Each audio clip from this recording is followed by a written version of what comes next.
Welcome to Denver and Coors Field for Game 2 of this 3-game set. Dodgers trying to even the series up at a game apiece after the Rockies came back to take the opener last night. Welcome inside with Oral and Nomar. I'm Joe Davis. Alana Rizzo joins us in just a moment. Kenta Maeda takes the ball tonight, Nomar, for his 4th start. While it's only been 3 starts into his big league career, small sample size, he's been historically good as far as 3 starts go so far. Well, I'll tell you what, there was a lot of question marks coming into this season about Kenta Maeda and the adjustment, but I think he has exceeded expectations. I mean, his hot start so far in those 3 starts, he's got a 2-0, 15 strikeouts, and that is in 19 innings. He's only given up 1 run in those 19 innings, and he started off with a 14-inning scoreless streak. And let's not forget the bat. The first home run for the Dodgers this year came off Kenta Maeda's bat. Yeah, and so Kenta getting it done on the mound, getting it done in the box. As far as on the mound, how is he getting it done? Yeah, when you break down his pitches, he's able to move the ball to both sides of the plate, but he also with different types of movement. When you think about the slider that he can throw, he can make it go down and make it go right to left.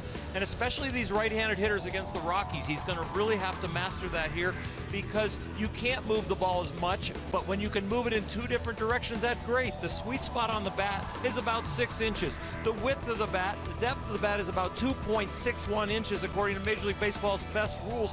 And I'll tell you what, he can get it off the barrel of the bat. He can move the ball away from the righties, and he can move it into them. And of course, when a guy stands in the left-hand batter's box, he can do the same thing. First experience for him in the launching pad that is Coors Field, and it comes against Tyler Chatwood. More injury problems lately for the Dodgers, and when we come back, Alana Rizzo gives us updates on all the guys dealing with those issues.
Sportsnet LA is brought to you by T-Mobile. Get Major League coverage.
Baseball on Sportsnet LA is brought to you by T-Mobile. Get Major League coverage. T-Mobile has doubled its 4G LTE in the last year.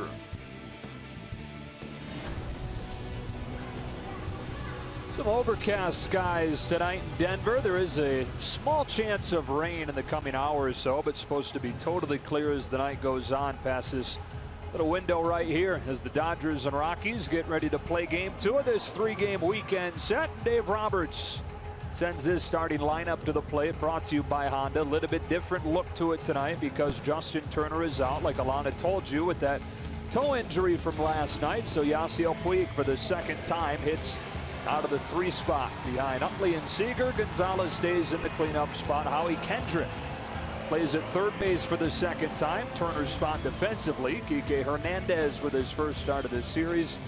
A.J. Ellis back in the starting lineup doing the catching for Kenta Maeda. And they will face off with a 26-year-old right-hander from Redlands, California, who makes only his 4th start since April of 2014, coming off his second Tommy John surgery, and he's been really good so far. His last time out on Sunday against the Cubs, it's something nobody's doing, Nomar, and that is shut him out. 7 shutout innings against the Cubs. Yeah, he didn't allow us the first hit until it was 2 outs in the 5th inning, so he was definitely on that day. See what he comes at you with, it's really got to look for the fastball off of him, because 75% of his pitches are off the fastball of some sort. And what I mean, it's either a 2-seamer, a 4-seamer, or a cutter, or a cut fastball. He really utilizes both sides of the plate. He'll utilize the movement on those pitches. He's not afraid to pitch to contact. He does have a curveball, changeup, and a slider, but most of the time it is that fastball, and he gets outs, and he is also a competitor on the hill. He will challenge you. You know what? Early in his career, he was compared to Roy Oswalt. Now, Roy Oswalt was a small stature guy, 6 foot, 190 pounds. He's 6 foot, 185. But I think his off-speed stuff has started to improve because throughout his career before, when he was healthy, his splits were pretty even. Right-handers against left-handers. Now lefties are only hitting 220 off him. Righties are hitting 305. So that tells me he's getting in on the left-handers more, and I'll bet you the off-speed stuff is improving. Our closed captioning tonight is brought to you by Wiener Schnitzel. Chase Utley started the game last night with a triple and came in to score on Corey Seager's home run. Chase has now reached base in 12 consecutive games started for the Dodgers.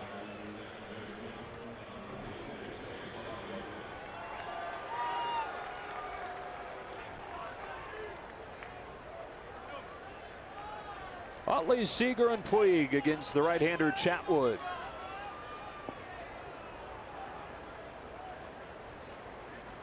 Off we go from Denver with ball 1.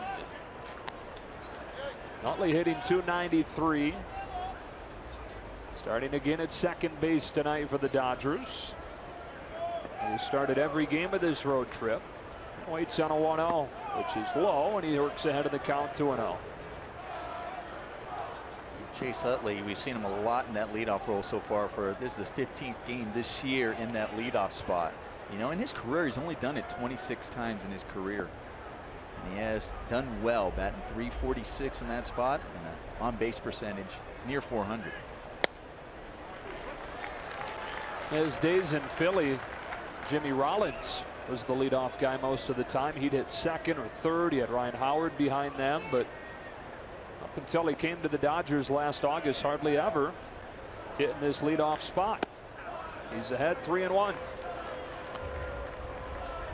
Setting the tone again.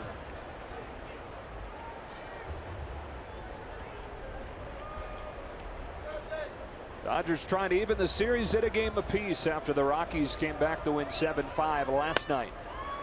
Dodgers led that game 3-0 after 1. They led it 5-4 after 6. But the Rockies got 1 in the 7th, 2 in the 8th against the Dodger bullpen to win 7-5. Chase Utley leading off for the Dodgers with a bouncing ball to first for Ben Paulson. 1 out.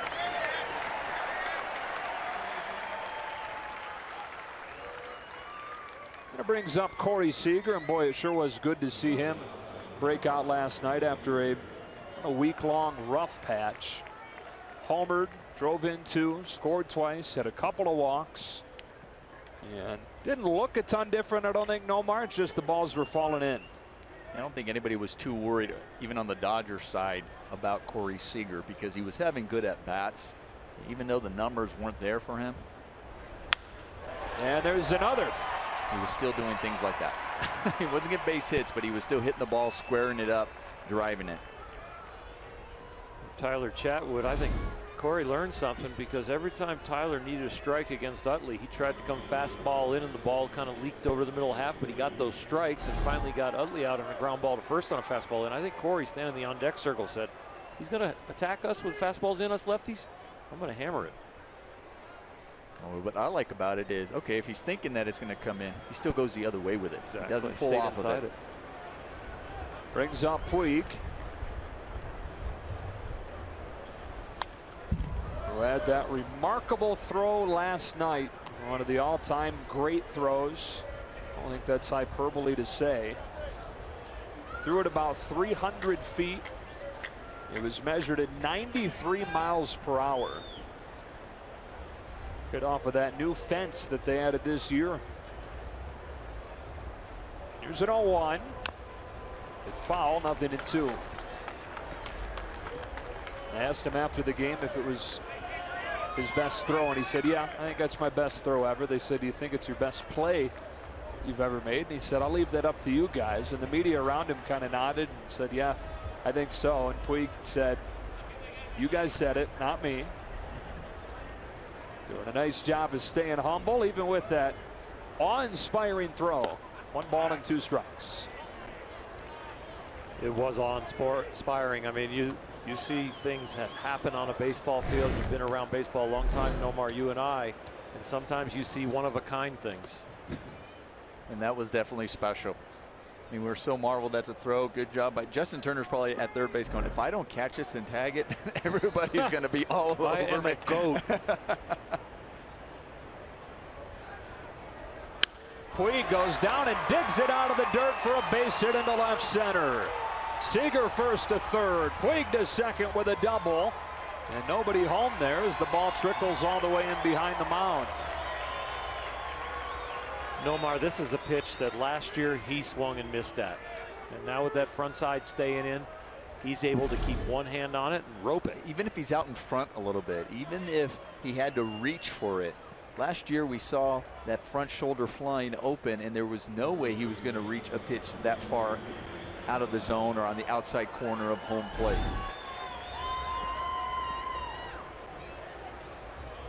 So the Dodgers in business in the first inning again. They had a 3-spot in the first last night that included a solo shot from this guy, Adrian Gonzalez.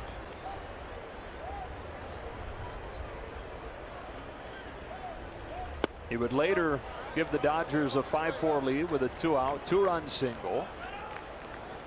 And with those 3 runs batted in last night, now in the top 5 all time in RBIs against the Rockies.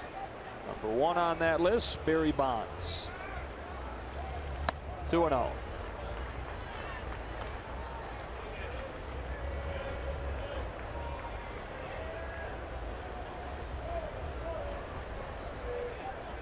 home run was his 19th in this ballpark. 10 years in the division for him with the 5 years in San Diego. Now his 5th in LA. Went after one that was up, and it's 2-1. Adrian's glad he swung and missed right there. Just be back in the batter's box and get a read on Chatwood.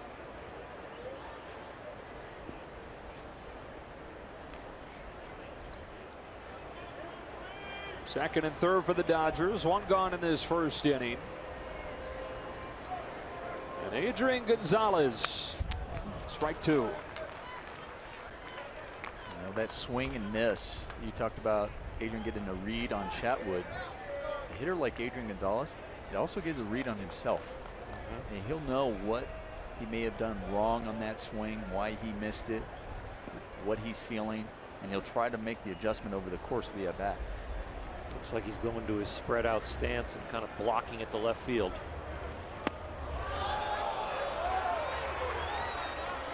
That take right there relates to the first pitch of the at-bat. He had a comfortable take on a borderline call that's been called strike against him in the last few games, and especially even going back to Atlanta. And when he's confident he knows where that outside corner is, it's going to help him. Big bouncer over the mound that'll score a run. It lays bare hand pick up and throw from LeMahieu gets him. What a play by DJ LeMahieu. But Corey Seager scores, and the Dodgers lead 1-0.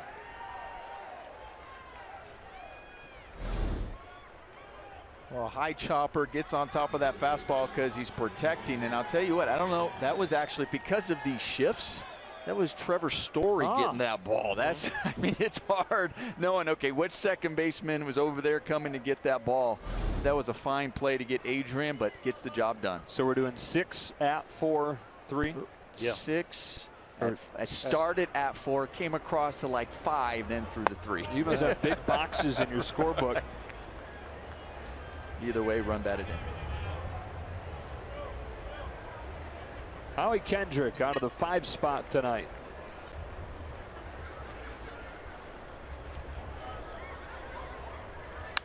Second baseman by trade, has hardly played there so far this year. Mostly in left field with the injury issues the Dodgers have had there. His second start at the hot corner tonight.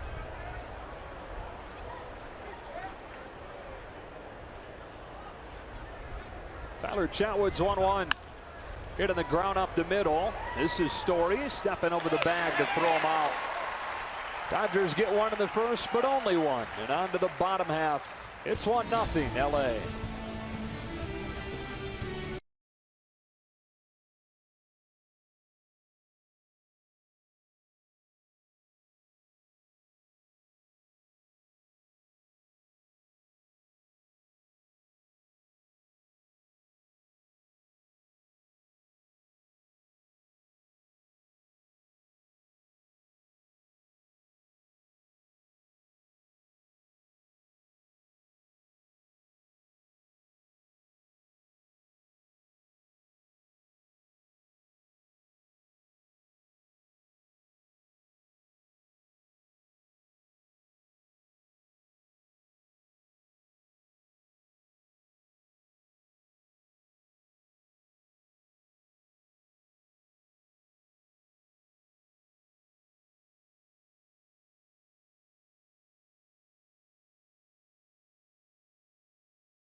Walt Weiss sends this starting lineup to the plate, brought to you by Honda.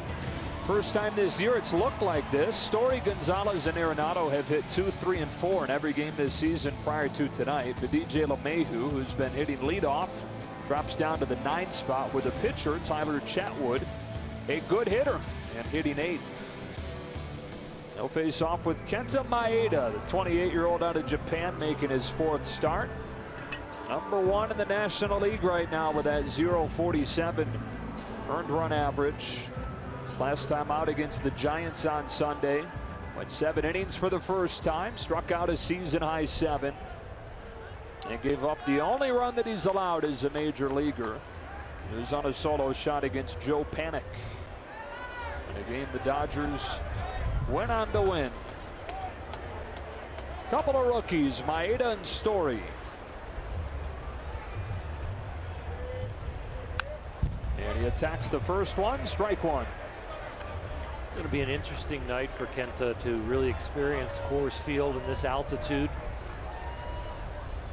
Made so many adjustments from Japan coming over here.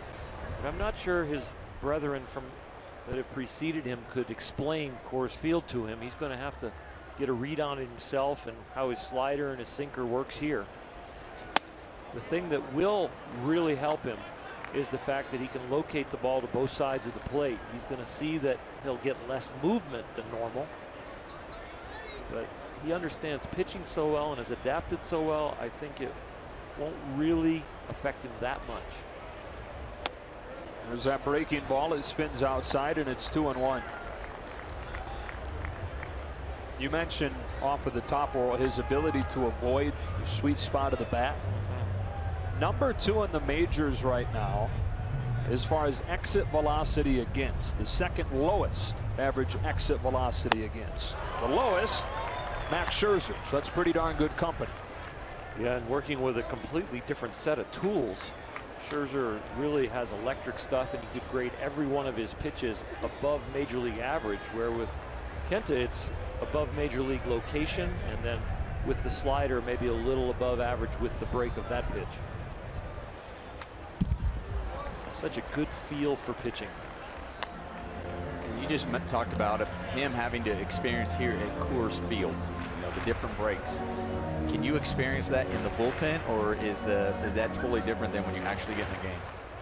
When I was going to pitch here, I would always throw a side work even if I was pitching the next day. The day we arrived, I try to get a read on it, and you can do it at 3/4 speed, half speed. But your sights have to change. And right there, we just saw that was supposed to be a breaking ball and just kind of hung up there. And if you don't get the ball started on the correct trajectory for a really good pitch at sea level, it doesn't have enough air or time here for some reason to it just wants the cement mix, and it just stays there and just stays straight. And hitters' eyes light up when that happens. And time freezes for you, right? Oh, God, yes. Spinning up there. Right there, that ball. See, Kenta gave himself a little head shake there, like, why am I leaving that pitch there? Because he hasn't made mistakes in his first 3 starts very often in the middle of the plate. You watch this, he's trying to go low and away with a little cutter / breaking ball, and all it does is just cement mixes right there in the middle of the plate at 82. So at 82 velocity, we know that was supposed to be a slider. His cutter would be more about 86 to 88. His fastball would be 90, 91, 92. So that's a little bit alarming. That one broke pretty decently, and Story strikes out for a major league leading 28 time. A little bit different defensive look for the Dodgers tonight. We mentioned Howie Kendrick moving to third base, only the 3rd time in his career. Well, this is the reason why you see Justin Turner right there. He gets stepped on as Tony Walters makes a pickoff attempt over there at first base, and it got him really good. I mean, after the game when he took off his shoe, there was some blood, and it got him right on the joint of that big toe, and that's why you see Howie playing third today, because we've seen Howie out there in left field with all the injuries to the outfielders. Carlos Gonzalez looks at his strike. Howie gets to go over in the shift right here and be right at home. It's like, hey, I'm over here at second base.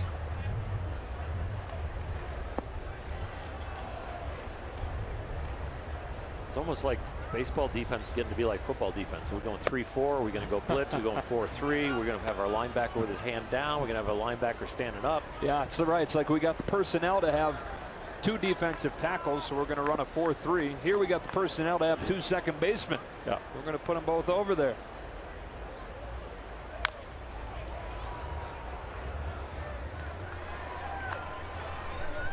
Eric Young, first base coach down there. Senior. What a great guy. Great personality, great sense of humor, great guy to have on the team, energy. Always positive. Oh, yeah. Dave Roberts. Gonzalez strikes out swinging, and Kenta Maeda finding some break on those pitches after some spinners to begin. Yeah, I think he's going to find that trajectory and that sight line, and then he also, with the cutter on the first hitter Story, he saw it wasn't breaking at all, and so he went to his curveball and got slider break. So he was attempting to throw the big curve and got a shorter break like a slider, but it actually came out like a pitch he wanted to and struck him out. Nolan Arenado now, who is the hardest player in the National League so far this year, 2 strikeout. Strike 1. 7 home runs. The 7th coming last night. 4 strikeouts.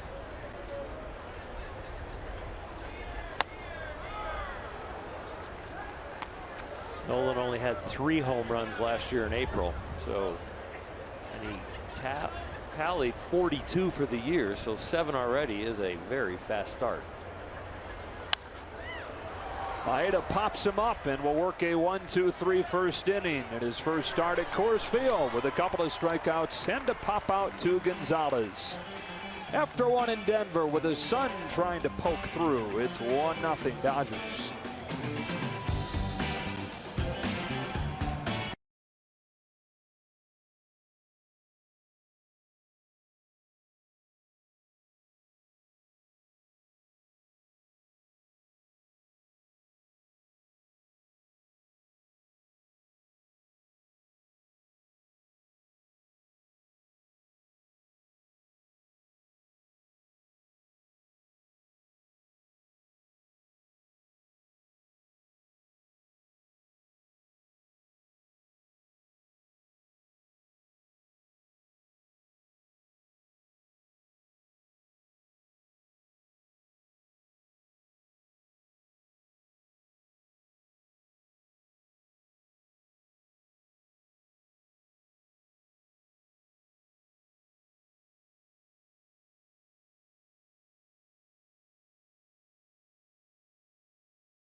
Dodgers with the first inning run and a 1-0 lead as Kike Hernandez takes ball 1 from Tyler Chatwood to get the second inning going.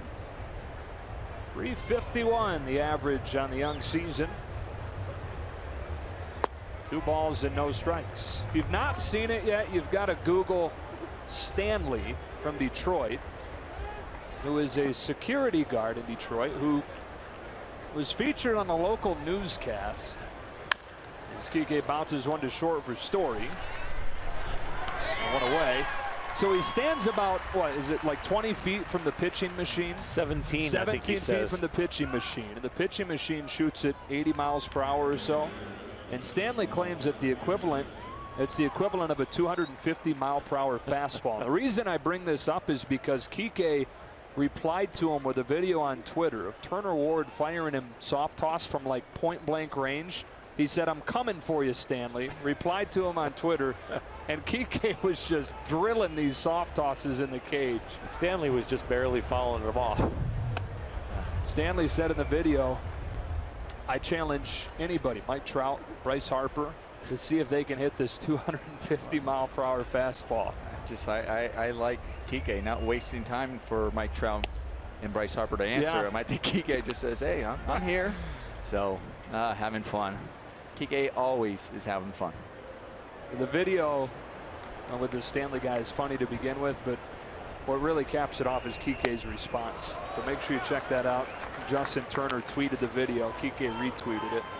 2-1 on Jock Peterson. He walked and scored last night. And takes strike 2.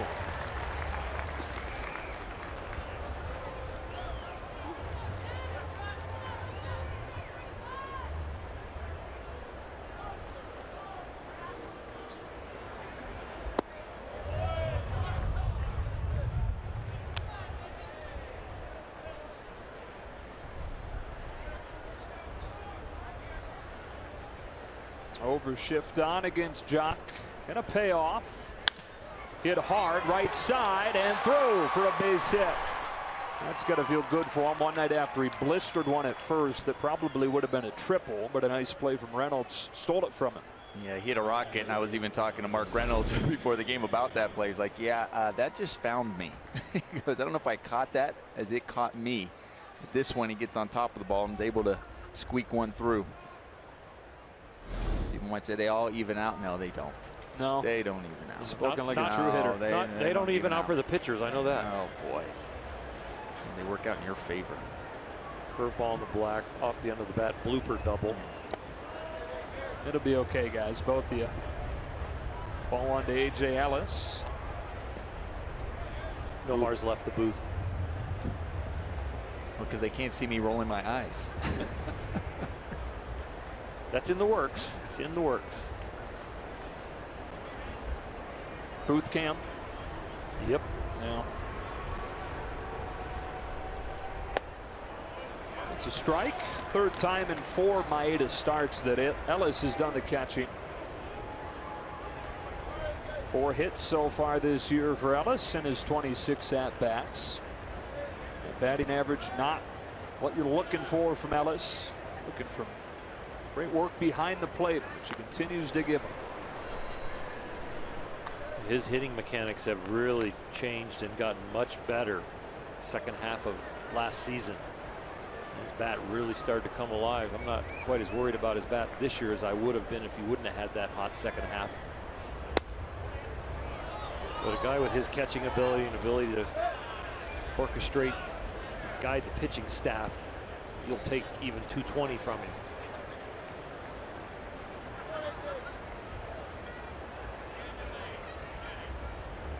Peterson at first after the 1-out single. And 2-1 on A.J. Ellis. We talked about his value of handling the pitching staff. And Dave Roberts even made it a point. Remember when Yasmani, when he was coming off the DL, he was like, I'll hit him late down in the lineup because I want him to focus more on the defensive side. Even with Austin Barnes when Yasmani was on the DL. Focus on that rather than the offense.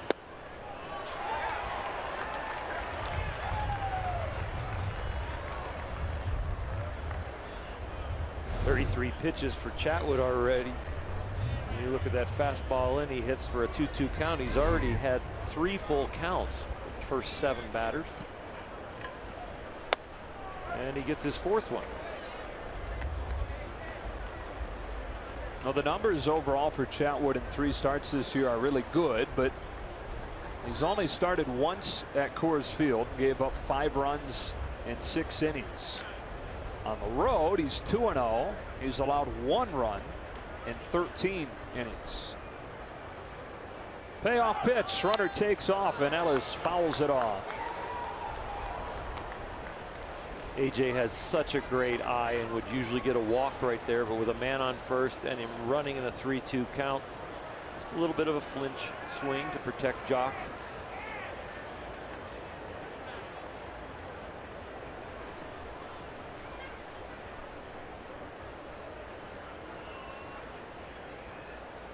Jock runs again. AJ lifts a deep fly ball to left. He got this one for his first home run of the season. 3-0 Dodgers on the Ellis long ball.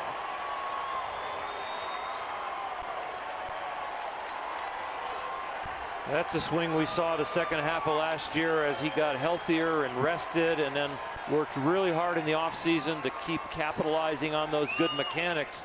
It's nice to see him get paid off for all that hard work, hitting 154 into this at bat. While working the count, and the strike before what he took, he looked at the umpire thinking it was in or down a little bit. While he was ready for it, he said, okay, they're not afraid to come in on me. So he was prepared there. 3-2. They did come in on him, and he was able to get the barrel out in front and drive it. First home run of the season for Ellis, which ties him with this guy, Kenta Maeda. 1 ball and 1 strike. Nobody happier than your starting pitchers and your bullpen guys when you have a catcher that works as hard as AJ does for them when he gets success at the plate.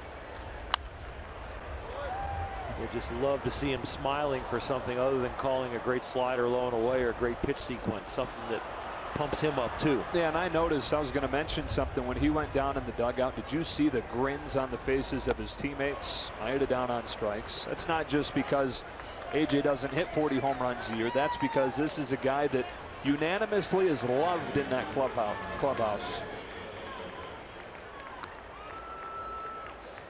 He puts in the time. He and Rick Honeycutt and Yasmani, and when Austin Barnes was here, they are last to leave, first to arrive, and then still doing work back in their rooms.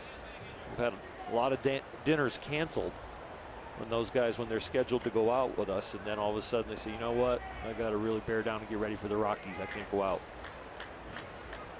Back to the top, Chase Utley. Had a good at bat his first time against Chatwood, worked it full and then grounded out to first.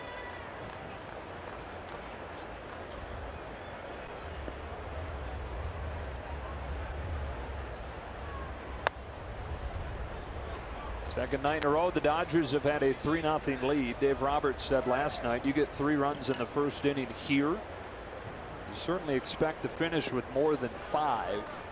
And only managed 2 runs after the first and lost 7-5. Yeah, it's being like leading after 1 mile in a marathon. You just feel like, all right, we had a good start, right? It can be interesting game here.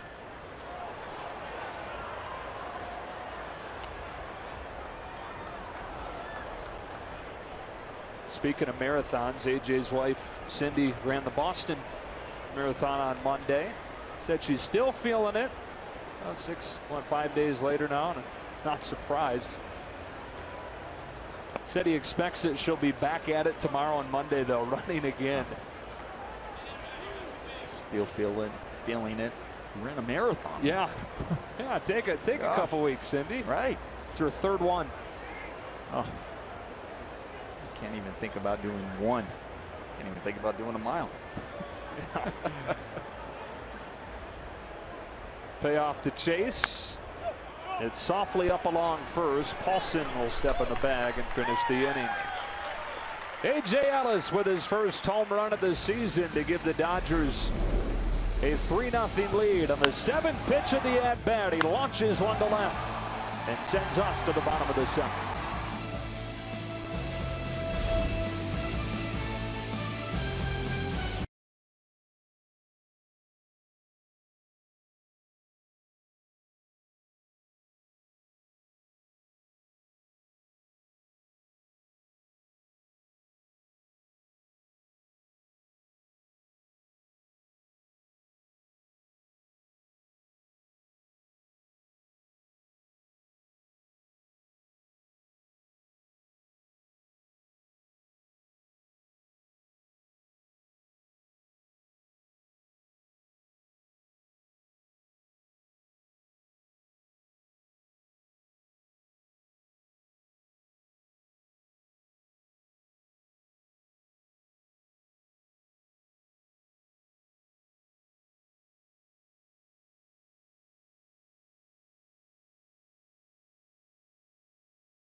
From A.J. Ellis in a 3-0 lead to the bottom of the second inning.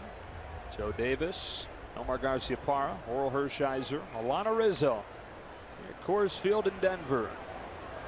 Middle third of the Rockies order after Maeda's 1-2-3 first inning. Gerardo Parra hitting cleanup for the first time this year.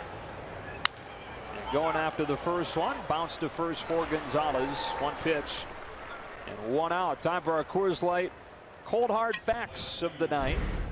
His start has been historically good among Dodgers pitchers. These are the guys with the best ERAs after their first 3 big league starts in Dodger uniforms. Now the thing is, Valenzuela, Los, and Koufax, they all had relief appearances before these 3 starts. So Maeda is the only pitcher in Dodgers history, Brooklyn or Los Angeles, to have an ERA below 1 in his first 3 appearances, with those first 3 appearances all being starts. And he's not doing it with a rocket arm. This is a guy who's doing it with location and movement and consistency.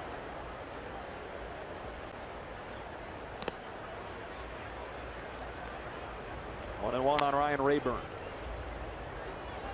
And he's not some big strapping fella out there. He's like 6 foot, 155 pounds. I mean, strong wind here in Colorado might knock him over.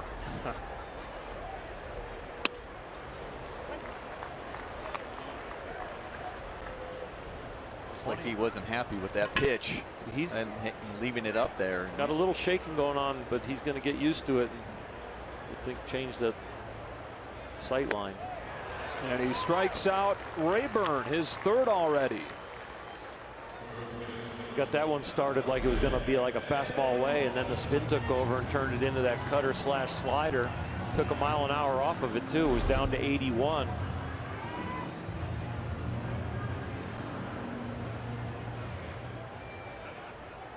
Ben Paulson's first at bat of the series.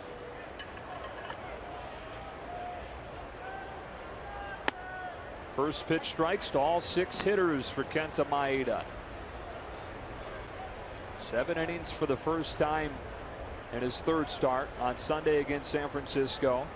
And an efficient start to this one. Ball 1. You know, scouts and baseball loves it when somebody lights up the radar gun. They can work with that velocity. But you can also pitch with average to slightly below average velocity and exceptional movement and exceptional location. He sure is working quickly right now. Yeah, I watched him in his warm-ups for both innings, and he's locked in. He's not missing many spots even in warm-ups. So he's probably feeling it, and he just wants to get right back up there and feel it again. Does that bother you as a hitter, Nomar? As a hitter? No. Not you, but no. You know, a lot of times when a guy's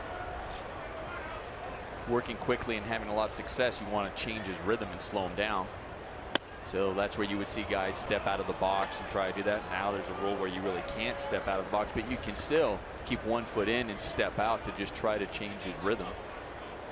Tell you what, as a infielder or fielder behind him, you love it when he's working that fast. Just missed off with that one. The first base runner comes on a Ben Paulson 2-out walk. When you're speaking of working fast, the rocket scientist Dave Pelz, who wrote the book on golf and practice swings, he did a Bible of putting. He said he didn't really believe that the human body could remember the practice swing to really recreate it unless you got back in there within 10 to 15 seconds of the last time you made the action.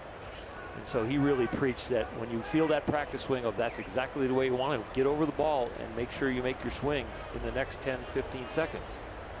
So as a pitcher, that's what you want to do too. That ball comes out of your hand and you can feel it through your body, through your nervous system about how coordinated you felt. And you want to get right back up there and throw another one within 15 seconds and you can recreate it. It's a lot easier to recreate it. Kenta Maeda. The runner at first and 2 gone in the second. Hooks one around the plate, and it's 1-1 on the 7-hitter Tony Walters. That's why I swung at the first pitch, Oral, because after I took my practice swings, I got the up on there deck and circle just, up yeah, there. let's go, let's swing. Feeling Let's good. get it going. Sure. I'm going to go on strike here for about an out.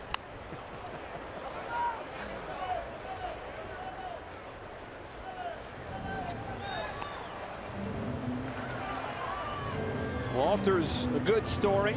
He's designated for assignment by the Indians in February, signed quickly by the Rockies. Had never played above Double-A before this year, but blew the Rockies' minds in spring training and earned himself a roster spot for his big league debut. You watch him behind home plate. He's a good athlete behind home plate. Quick feet. As he started his career as a second baseman, middle infielder. He made him catcher just about in 2013 when he started catching. He did that at a professional level and finds himself here in the big leagues as a catcher.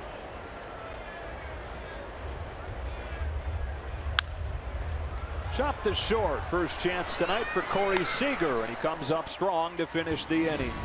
A 2-out walk, but nothing else against Kenta Maeda, who's pitching with a 3-0 lead into the third.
Dodgers baseball on Sportsnet LA is brought to you by the Dodge Challenger.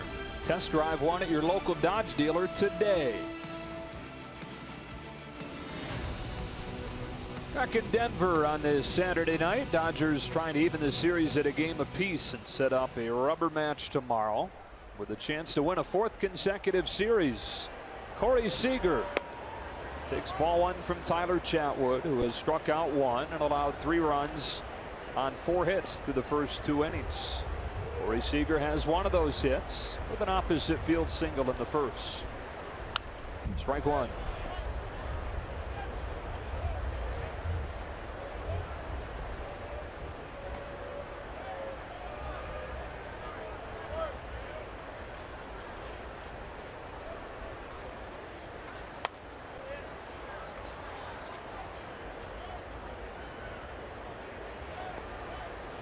Seager 3 for 4 in this series so far after the 1 for 13 Atlanta series.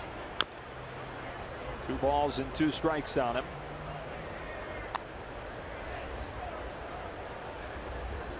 Still not 22 years old. Debuted in the majors last September. Was the best hitter on the team after his call up. Reached base 24 of his first 25 games started. Was right up near the top of the Dodgers order during the playoffs. 2-2. Full count.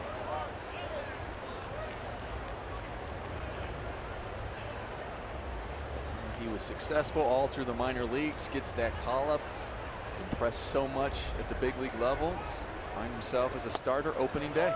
And has a walk to open this third.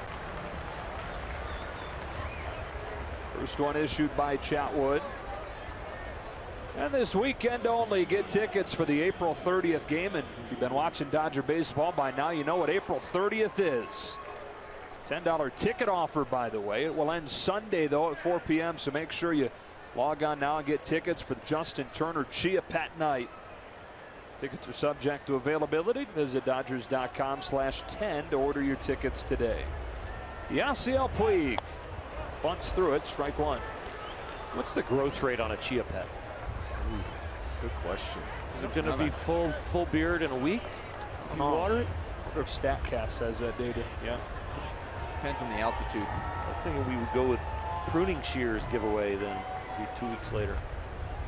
It's going to have to be trimmed up after what we saw from the studio, the examples.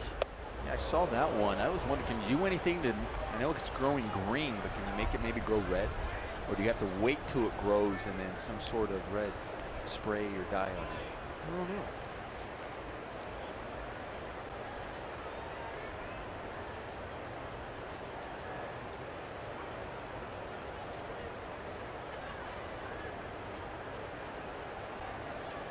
Puig doubled his first time.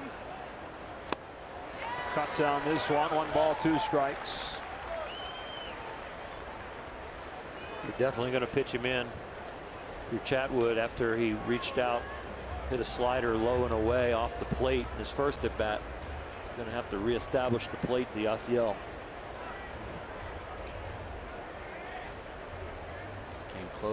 Came close to almost balking right there. Didn't get off clean. Yeah.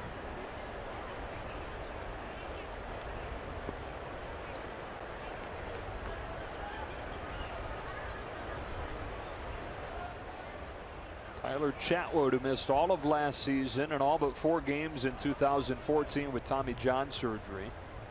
It was his second Tommy John surgery. He had it when he was 16 years old for the first time, between his freshman and sophomore years of high school. He delivers 1-2 to Puig. 2 balls, 2 strikes. He didn't play as a sophomore in high school, didn't pitch as a junior in high school, was a star center fielder.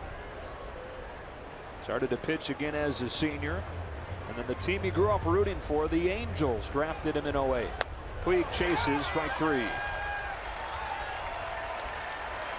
Came over here to the Rockies in the Chris Iannetta deal. This was before the 2012 season. So he had parts of 3 full big league years before that surgery. Debuted with the Angels in 11. 2012 and 13 with the Rockies before the surgery shut him down early on in 2014. Runner at first with 1 gone for Adrian Gonzalez, who takes strike 1.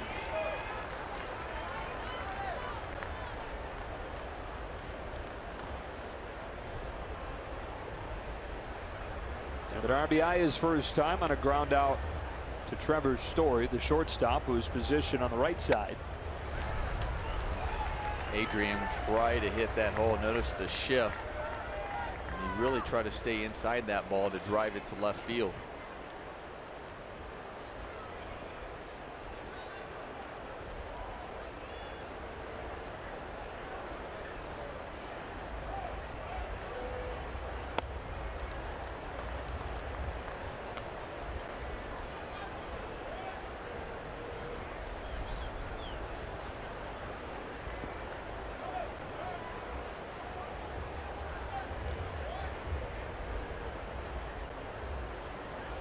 Here's a 1-2, and Gonzalez strikes out.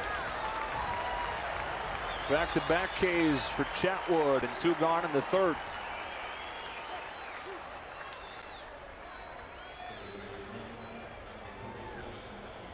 Brings up Howie Kendrick. Starting at third base tonight with Turner out with that toe injury.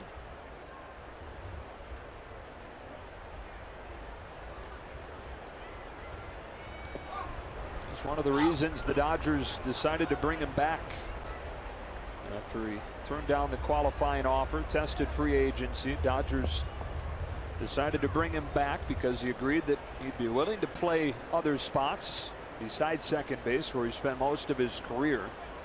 He's actually played more at third and in left than he has at second so far this year.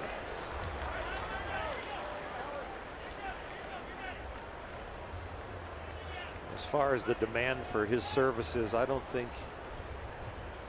he would have had a different answer if there would have been other offers. He would have said the same thing, that no matter who it was or where he was in a negotiation for a contract and thinking dollars, he'd be thinking team and let the agent take care of the contract.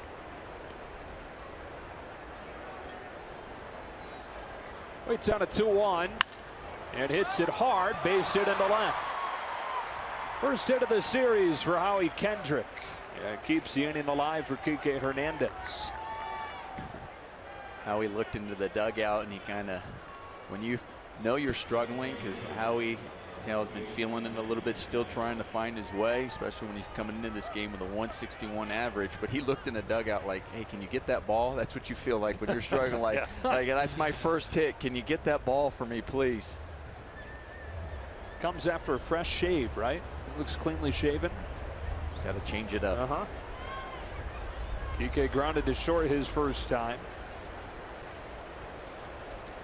They set inside and miss low. Ball one. Now he gets that base hit. Yeah, get that ball for me, please.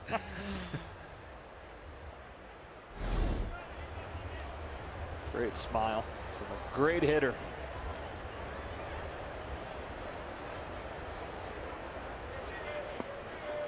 His 11th major league season, been so consistent.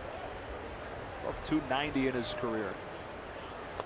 Hernandez chases, and it's 1-1. You know, Howie Kendrick has never hit above 297, but he's never hit below 285. That is remarkable consistency over more than a decade in the majors.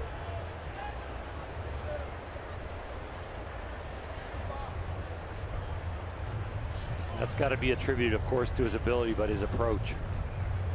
Just so consistent with the approach.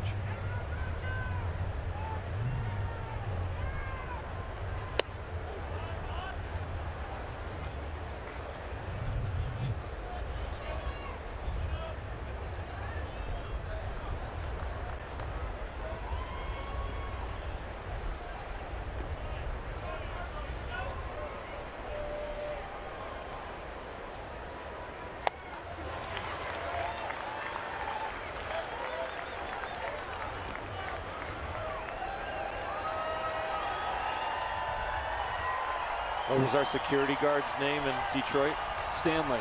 Stanley's probably talking about that swing and miss by Kike right there. Stanley doesn't miss. Just watch the video. 2-2 on the way from Chatwood, and Kike lifts it foul.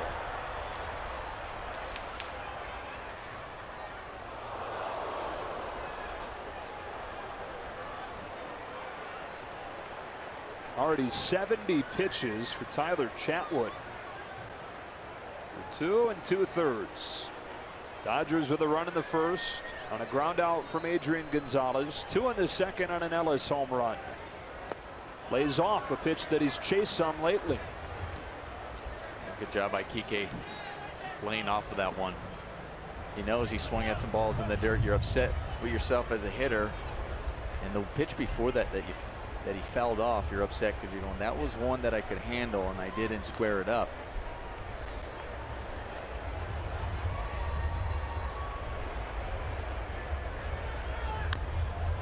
Stays alive. Continues to make Chatwood work. Been pretty well documented that the Rockies play well in April over the course of years. And then after that, losing records start to come in. And when you look at Chatwood's pitch count, the workload, it's usually the pitching that starts to let them down. It's the wear and tear of getting people out for 81 games at Mile High, and then as it builds through the season. with the highest ERA in the National League each of the last 4 years. It's another payoff to Hernandez. There goes Kendrick, and Kike fouls it again. Or we were talking about the other day about what I guess they call it high leverage innings or stressful innings. Seems like here in Colorado there are a lot more of those. They're all high leverage. I mean, you're a starting pitcher at sea level, and you got a 4-run lead in the 5th. You're experimenting. You're taking a little off, putting a little on, and you're trying to maybe save some bullets for later. Here, you got a 3-4 run lead. You're pitching like it's the 7th game of the World Series. It's a great at-bat from Kike Hernandez. Bases loaded. So the leverage doesn't work here as far as evaluating the stress on a pitcher. They're all stressed. Yeah, because you can't let down a little bit mentally. There's not enough room on the scoreboard to just kind of relax and work on some things and attack hitters in different ways. Second walk of the inning, sandwiching a pair of strikeouts and a Howie Kendrick single. And Jock Peterson coming up here with a chance to bust this thing open in the 3rd.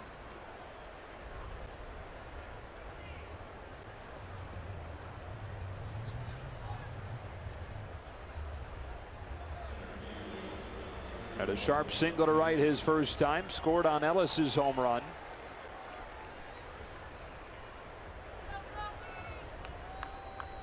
Seager walked, Kendrick singled, and Hernandez walked. Bases loaded for the Dodgers with 2 gone in the 3rd. Jock Peterson takes ball 1. Almost could have took one for the team right there. Turned the correct way to get out of the way. With the wind we got here today, the uniforms are blousing a little bit. Almost got clipped. It's like the wind is in from left or across from left to right. Looks like it's going to really help the ball to right field.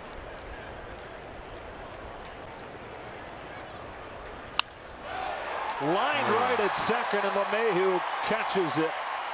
Peterson with some tough luck in this series, and the Dodgers leave the bases loaded.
Just one walk against Kenta Maeda through 2 innings. On to the bottom of the 3rd. Dodgers in front 3-0. Tyler Chatwood, Rockies pitcher, hits out of the 8th spot. He's the only pitcher that Walt Weiss plugs there. He's a career .267 hitter. Breaking ball, popped to right for Puig. 1 gone. And that is 8 for 8 on first pitch strikes for Maeda. Chapman would hit over 500 in high school, right? No more? Anybody can hit over 500 in high school. He did hit over 500 in high school, so he can handle the bat. Talk about him being an athlete. I'll tell you, said he broke in 2011. And by 2013, he had an average of 305 at the big leagues. So it's not like you're going, oh, I can just throw it right down the middle when you're facing him. And that was with 2 years in the National League. So that was a pretty decent number of at-bats. As LeMahieu takes a hook for strike one.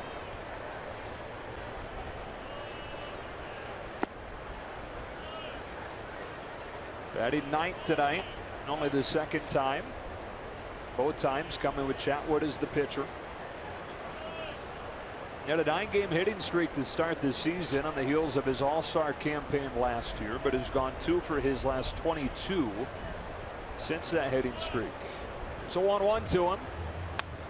And strike 2.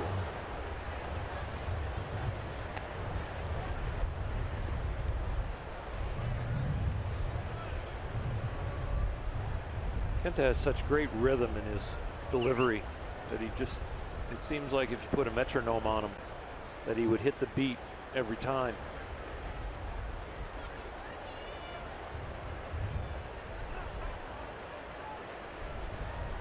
And of course, the one where we take the side shot to show you his rhythm.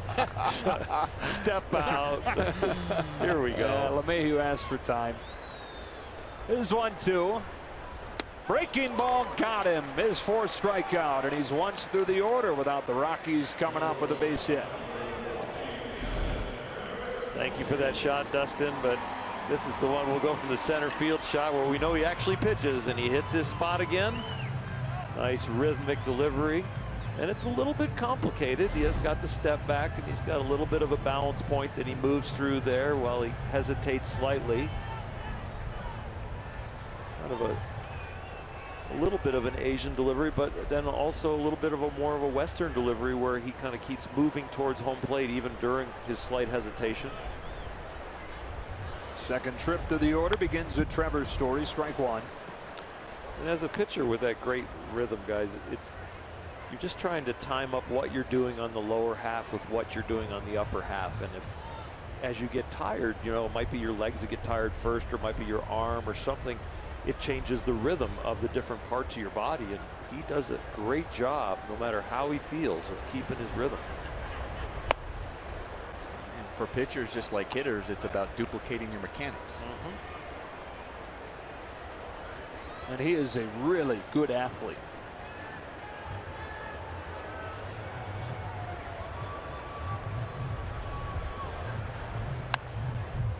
So had a Story 1-2. And that was a miss, and he's out there evaluating himself. He doesn't go, oh wow, great job, I just got a foul ball in my head 1-2. If you're the type of pitcher that he is, you're evaluating yourself not on results but on the execution of the pitch. So you say to yourself, if I keep throwing it there, I'm going to be in trouble. I got to make a change right here. I'm going to make a better pitch, get it outside if that's where I'm going. There he did.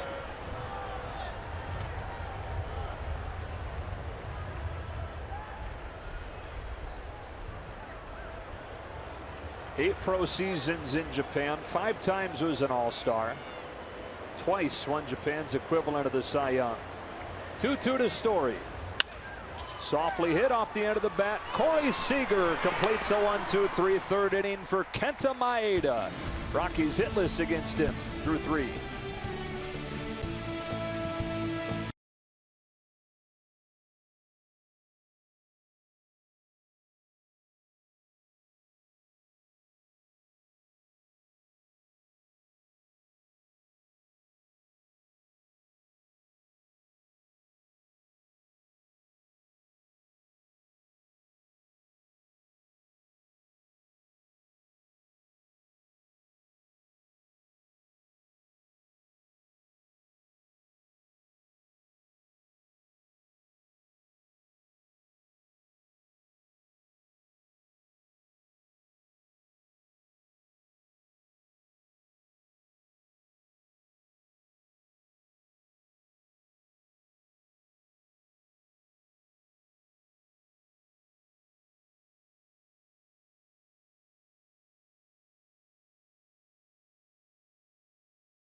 Guys, thanks very much. A.J. Ellis, Kenta Maeda, Chase Utley due up in this inning, and Kenta Maeda, in conjunction with several others in the Dodgers organization, coming together back in Los Angeles for some earthquake relief. Yasmani Grandal, Yasiel Puig, Dave Roberts, and Hall of Fame Spanish broadcaster Jaime Jarrín will sign autographs for donations in the left field plaza on Tuesday in an effort to raise funds that will go toward earthquake relief in Japan, of course, where Kenta Maeda is from, and Ecuador, where Jaime Jarrín was born. Of course, both areas affected by devastating earthquakes.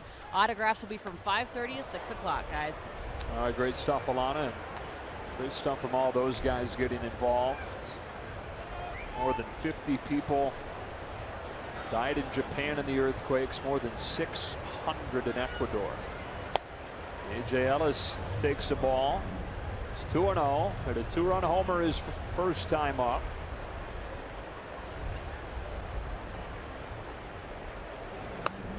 Takes strike one.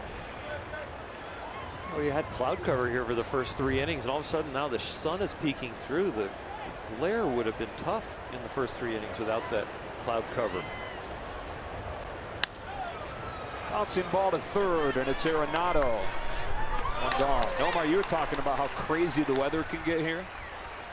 Yes, it definitely, I mean, it can turn on a dime. It might look sunny at times, and all of a sudden a rainstorm will come through, and then it can be gone. You might have an hour delay, and then it'll be sunny again. And then there are different times of the year too where that sun really, talk about those shadows, Oral, where at first base you have hardly any chance of seeing the ball coming from your middle, your shortstop or third base side, because it is right in your sights. I remember working with my first baseman here about, you know, can I pick off? Nope. Should I just step off? Just step off. And they don't want the ball coming over there. Because you can't see it. There were times where I would just tell the third baseman or shortstop, please, if you can't throw it, yeah, bounce it. And it's hard to tell them, because if I don't come up with it, it's their error. It's usually marked as their error, like a missed throw, rather than, oh, it should be mine over at first if I miss it, because that's what I was asking them to do.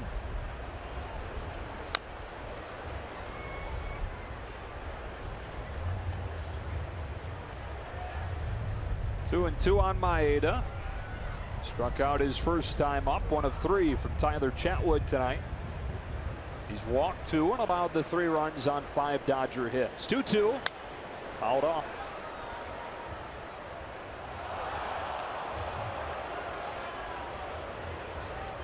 You're talking about Kenta's resume as a pitcher. You know, the Cy Young's over there in Japan and the gold gloves that he had. He also was the 74th Japanese pitcher over there to throw a no-hitter. So he's used to a high bar. Getting over it. And knows that he chased one, and the competitor that he is hates it. Second time he's down on strikes. 2 outs in the 4th. Dodger fans, you can get the best seats at the best price with an 11-game pick'em plan. Guarantee your seats to Vin Scully's final season. Great giveaway nights like Vin Scully Avenue T-shirt night, Vin Scully bobblehead, and Vin Scully Appreciation Day. Go to Dodgers.com/mini-plans. Chase Utley is twice grounded out to first.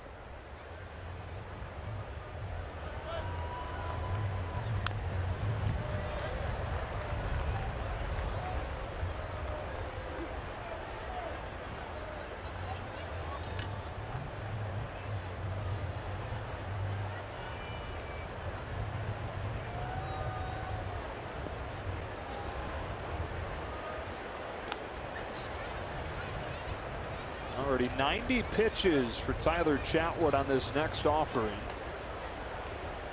1 start after he held the Cubs scoreless over 7 innings in a win at Wrigley Field on Sunday. Utley waits on a 1-1 and pulls a base hit to right center. So now 13 consecutive starts where Utley has reached base. Colorado scouting report has been right. They've been trying to pound the fastball in, and the 2 times they actually got it in there, they got ground balls to first. That one leaked over the middle of the plate, got to extend his arms and lace that line drive into right field. Keeps it alive for Corey Seager. who has reached in all 6 trips to the plate in this series. 2 walks, 2 singles, and a 2-run homer.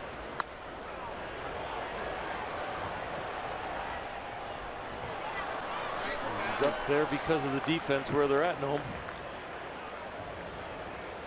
Well, you had them playing the pull. It wasn't your shift, but they definitely had Nolan Arenado almost in that hole between the shortstop and third baseman. See how far Nolan is playing, because usually that third baseman gets to that ball and it's an out, especially the caliber of third baseman of Nolan Arenado.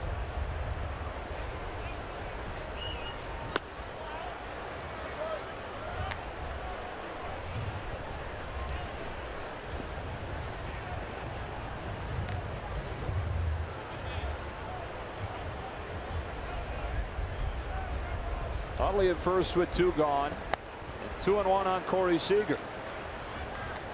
Action down in the Colorado bullpen already. The wind whipping across from left to right. A park where you don't need any help from the wind. Left-handed hitters will get a boost.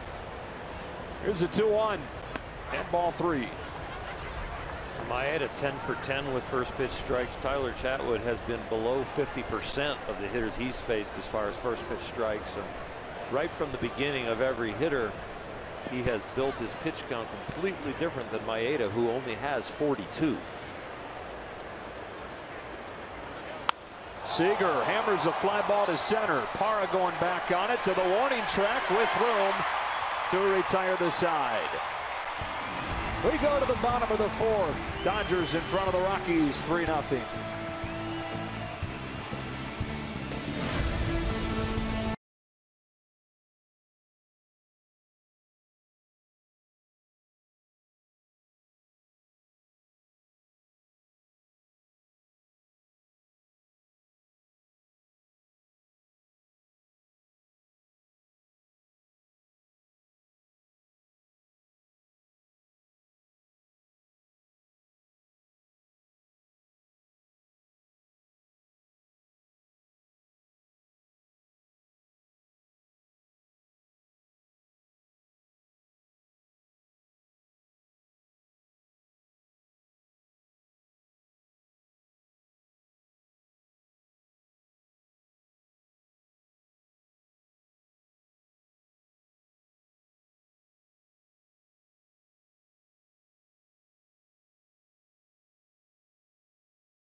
Back to the mound for the bottom of the 4th. Dodgers in front of the Rockies 3-0. Only 1 run allowed by him so far. It came off a Joe Panik solo shot in his last start. The earned run average the best in the National League among starters so far in his rookie campaign. Signed that unique contract during the offseason. 8 years, which matches the longest in franchise history with Matt Kemp's deal, which the Padres are now taking care of. Carlos Gonzalez, 2, 3, and 4 for the Rockies in this inning. Lined right into the shift, and Howie Kendrick positioned perfectly. 1 away. L5 at 4. Gosh, it is, isn't it? I have to erase L4. So that's what I was putting into. L5 at 4. If you want Howie to get the stat.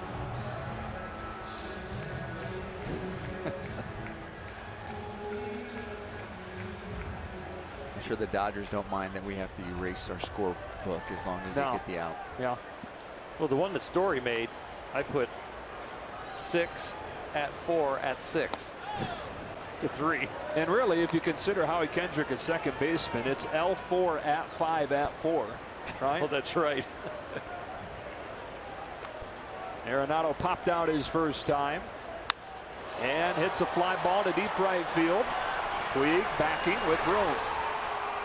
Interesting how that ball reacted to what we think is a left to right wind, with wind blowing out to right.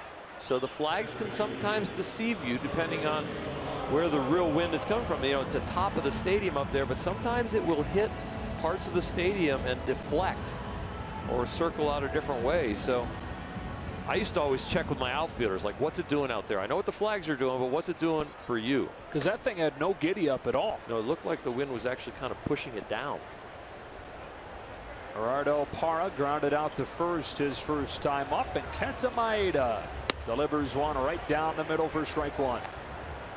Or you ask somebody who might be friends with on the opposing team.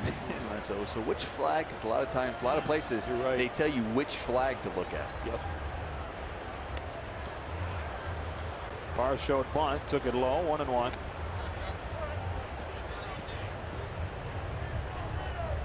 Kenta's got a chance to be inside the Rockies' skull here. The way he's kind of dominated the game, and he's used a wide array of pitches, not just sticking with like his two-seamer and his slider like he has more at sea level. He's really mixed in the changeup and the curveball. Right at Corey Seager. 1, 2, 3 again. No runs on no hits through 4 innings against Kenta Maeda at his first start at Coors Field.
On Sportsnet LA is brought to you by Children's Hospital Los Angeles. We treat kids better. Earl, do those qualify in your new low-carb diet? No, they do not, and they don't qualify in yours either. No. You guys are the ones that put me on this. Or should I good, say, though. embarrassed me into it. No. It's getting around that you guys work out. Yeah. It was that bananas, strawberries, and chocolate and vanilla on it. It really happened in about our third booth hit in the pregame when I watched your guys' body on camera and then mine. Jeez. And I said, my lower half looks a little too large in this shot. Okay. Yasiel Puig to lead off this inning against Christian Bergman. The Dodgers get into the Rockies bullpen awfully early tonight. Well, that's going to be a good thing for the Dodgers because that bullpen has not been very effective. You know, as we look at the Rockies that have strong Aprils in their win record, usually the bullpen is good then, and in their championship year, that was a strength of theirs, the bullpen. And it was the only year that they went to the World Series. And at the time when That 2007 NL Championship banner would not be there without the pitchers in their bullpen that year. Sky high pop up. Let's see what the wind does with this. LeMahieu makes a nice play. Not an easy play. I mean, that was sky high with that wind. And what I really love is that if it falls down, if he misses this, so we have another look at the Carl's cam as LeMahieu comes up with that. If he misses this, Yasiel's at second base. He was hustling out of the box thinking this might be a tough one. There's our Carl's cam replay. There's that championship team, 07, as Gonzalez takes a strike. That 07 team, guys, won 21 of 22 games down the stretch. So the Red Sox beat them. Opposite field, base hit, Adrian Gonzalez. So many sluggers are starting to adjust to the shift, but I'm not sure there's anybody in baseball who has embraced going the other way against it more. I've looked at Adrian's swings so far. This is a third at bat. And it's looked like to me that's what he's been trying to do. He's been trying to stay inside, go the other way. That's a perfect example. You notice that front shoulder staying in. He wasn't flying out. Just go the other way and beat that shift. Howie Kendrick, ball one. Now, there was a time where the majority of guys, the majority of left-handed sluggers refused to do anything as far as changing their approach. Slowly you saw guys now and then would, an at bat here or there, try to go the other way against it, try to lay a bunt down here and there. But it's almost like Adrian says, okay, you're going to shift, I'm going to hit it the other way. Did you notice that practice swing? He was even still thinking about it at first base. You categorize hitters. You know, he's a power hitter, he's a singles hitter, he goes the opposite way. I would categorize Adrian Gonzalez as a situational hitter with power. Because he totally plays the whole game. He is not just, this is who I am and I don't care what the situation is. He applies his skills to the situation. Caught it short by Story. Back to first, a double play. Fantastic defensive play from Trevor Story. Second great play we've seen from him tonight. And they're going to want to have another look here. That was a great play, first of all, by Trevor Story, getting on this ball, throwing off the run, recognizing that Adrian was off the bag. But Adrian's thinking that it pulled Ben Paulson off of first base as we had. This will be a better angle. Yep. Yeah, I think he's right. I think he had his foot on there. I mean, that's when Adrian Gonzalez is aware of all the little details on the field. So there, the foot's off. Now it's in his glove. And I don't see that toe touching it or coming back before Adrian gets there. So I think he's safe. But we've seen crazier things called where we think one way and then get a different answer. I think this one might take the cake if they say that he's still out. This should be the craziest we've seen. Pretty clearly that foot off of the bag.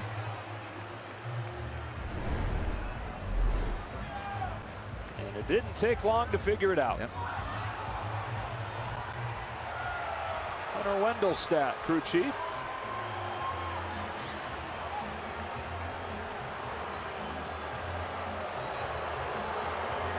The Rockies had gone all the way to the dugout. They were that sure.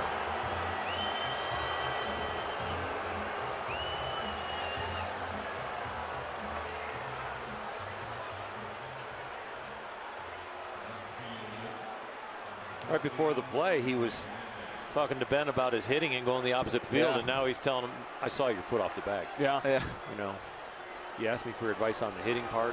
I'm going to tell you what you did over here about your foot. I'll tell you why I was safe. Let me show you how you stretch. Kike Hernandez shoots a fly ball to right center. Gonzalez runs under it, and the inning is over. Back to the mound goes Kenta Maeda with the Dodgers in front 3-0 halfway home.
the Dodgers. Rockies still zeros across the board as we go to the bottom of the fifth. Kenta Maeda has 4 Ks, 1 walk.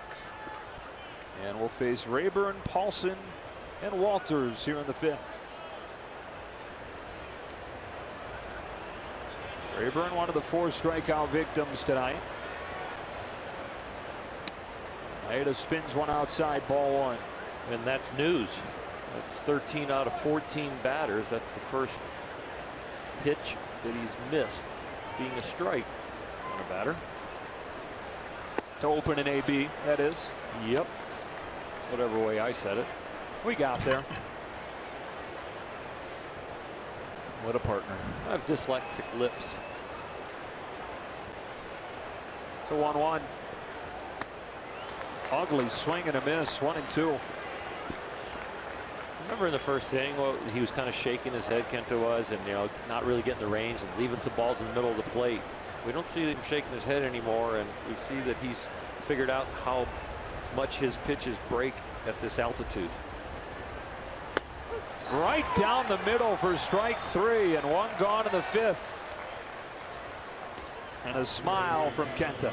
I think he knows he got away with one because A.J. Ellis wanted that ball up. He had the glove up and he missed his spot where it ended up. Watch A.J. right here, wanting it up, and it goes right down the middle. I mean, it can't go any more down the middle. So he starts smiling like, whoa, got away with one.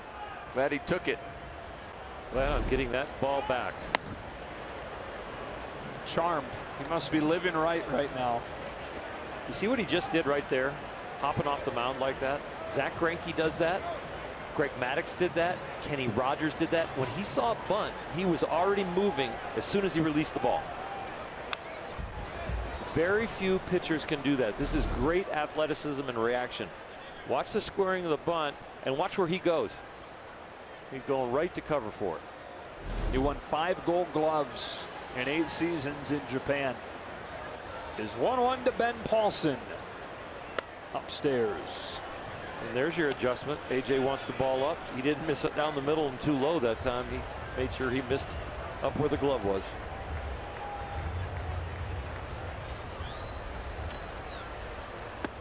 All I know is if Ben Paulson right now gets a line drive hit the other way, we're going to have to get on Adrian Gonzalez for all the tips he gave.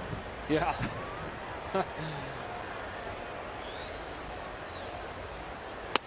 3-2. Missing bats right now. 90 feels like 95 to the Rockies hitters right there. You could see because of the good mix of off-speed stuff and his ability to prove that he can throw it for a strike at any time. They're late on the fastball. 2 gone and back-to-back Ks to start the fifth for Maeda. Again, 90 looking like 95. Rayburn blinks through one for a strikeout. Paulson swings through one.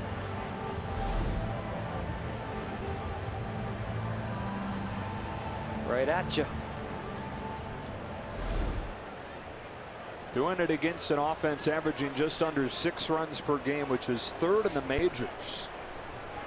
Tony Walters 0 for 1, grounded out to short his first time. Ball 1. Number 1 in the majors, the Cubs. Number 2 in the majors, the Cardinals.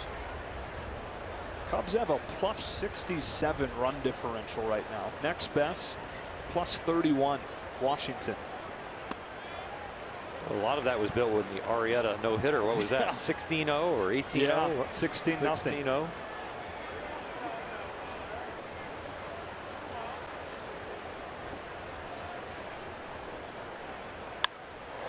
High fly ball, left field. Hernandez makes the play. There's an early signature moment on this night that's starting to get a little bit interesting for Kenta Maeda. Kike Hernandez making the start in left field and making the defensive play of the night through 5.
On this night, Dodgers in front 3-0. How about this play from Kike Hernandez? This ball kept carrying on Kike. We talked about the flags look like they're blowing out to right, but it looks like it's swirling and blowing more out to left. But he stays with it even as he's going down. The ball looked like it was possibly going to pop out of his glove, but he stays with it. Deserves more than just high fives. Yeah. I mean, well, Puig hit him in the back of the head, so. I hate to get hit in the back of the head with Yasiel Puig. Yeah. Even if it is a friendly tap.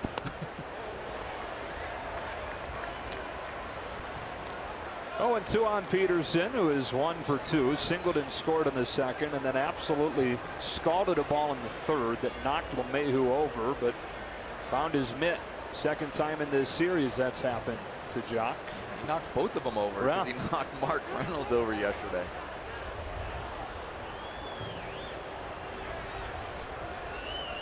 This guy's a regular old Stanley.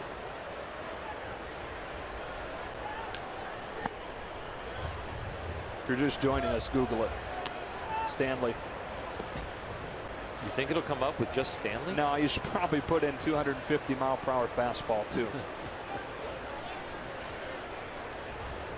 Christian Bergman in his second inning of work with a 1-2 to Peterson. Got him.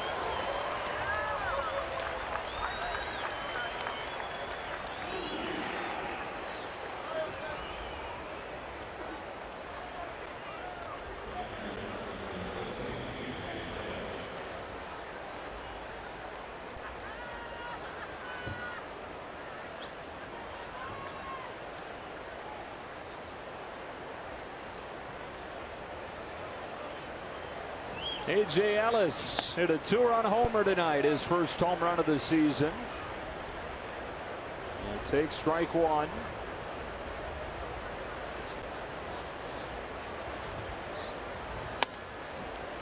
Ellis the one catching Kenta Maeda. Ellis was catching Ross Stripling in San Francisco a couple of weeks ago, and he had that magical night. AJ's having a really good night tonight. The home run and ushering Kenta through this outing so far. Been a good tandem. 2-1. His second hit of the night, rolled through the right side of the infield. I really like the way AJ's just looked this game. Obviously, it's easy to say after hitting a home run, but even some of his takes, the pitch before that swing to go to right field, he was balanced, like he's seeing the ball, recognizing the ball right out of the pitcher's hand.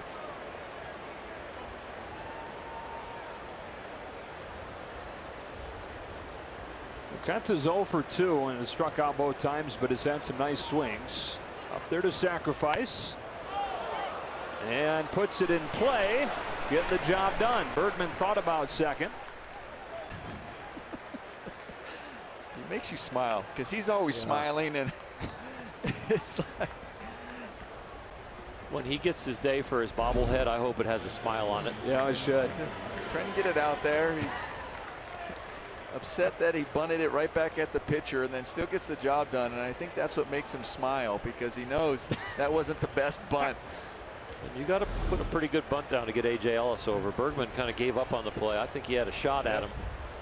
Pretty clean shot at him, because Kenta wasn't even getting out of the box either. So even if they missed A.J., they probably would have got Kenta at first still.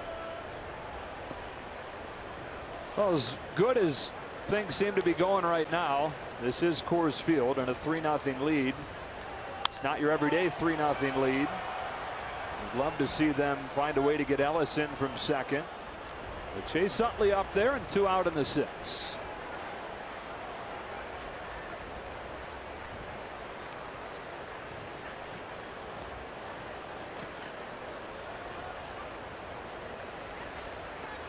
Dodgers 3 runs on 8 hits tonight. Rockies no runs on no hits against Kenta Maeda through 5 innings. Ellis at second with 2 gone and an 0-1. Almost hit him. Chase Utley is one serious dude. I know how much energy it took to put my game face on once every 5 days. The way he puts his game face on every single day. And it starts at about noon. Oh, I know. mean, he is locked in the minute he gets here. He has made an impact on this team.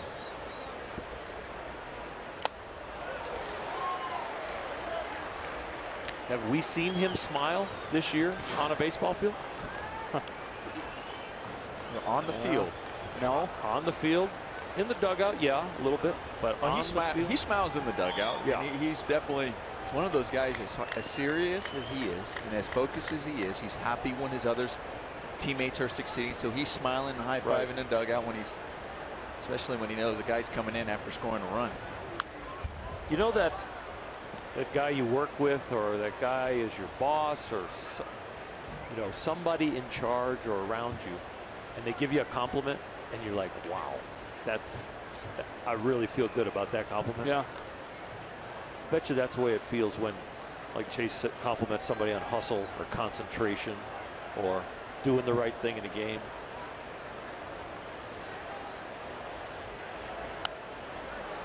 Uh-oh, look out. Almost got us. And go figure, Nomar was the one springing to his feet ready to make a play on it. I had a read on it. I knew it was a little short because the wind is not blowing into the booth. Right.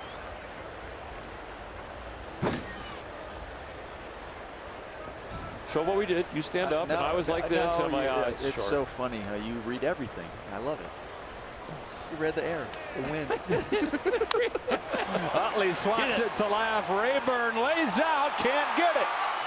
Utley on his way to second with an RBI double, and it's 4-0 Dodgers.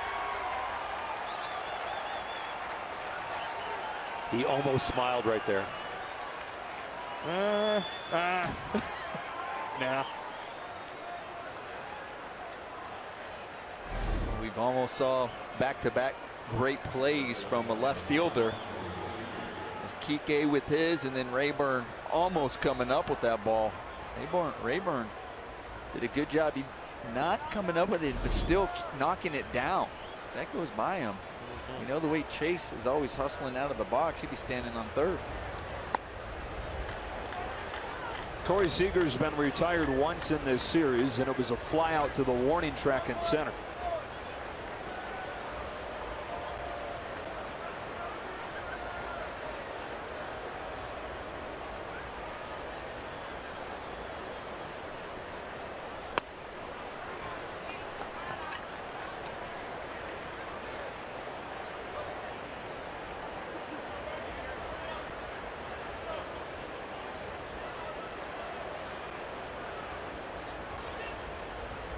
Christian Bergman out of UC Irvine delivers strike one. I'll bring the rookie in your life to the game on Sunday, May 1st, when the Dodgers battle the Padres. First 15,000 kids receive a kid's replica Corey Seager jersey presented by Haichu. For tickets, visit Dodgers.com/promotions. 2-1 to him. Fouled off. Seager from high school in North Carolina. Former first-round pick. Bergman, on the other hand, was a late-round selection. Rockies took him in the 24th round out of Irvine. So UC Irvine Anteater. One of the great names in college sports. They're very adept at getting hit by pitches there at that university. I remember the College World Series where they were not afraid to get on top of the plate and get plugged.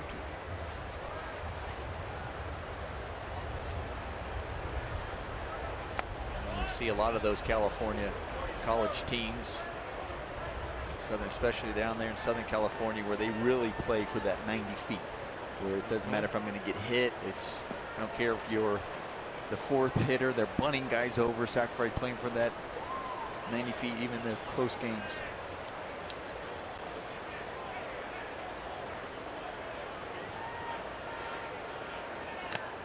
Foul tipped into the mitt for strike three. Bergman with a high fastball to get Seager.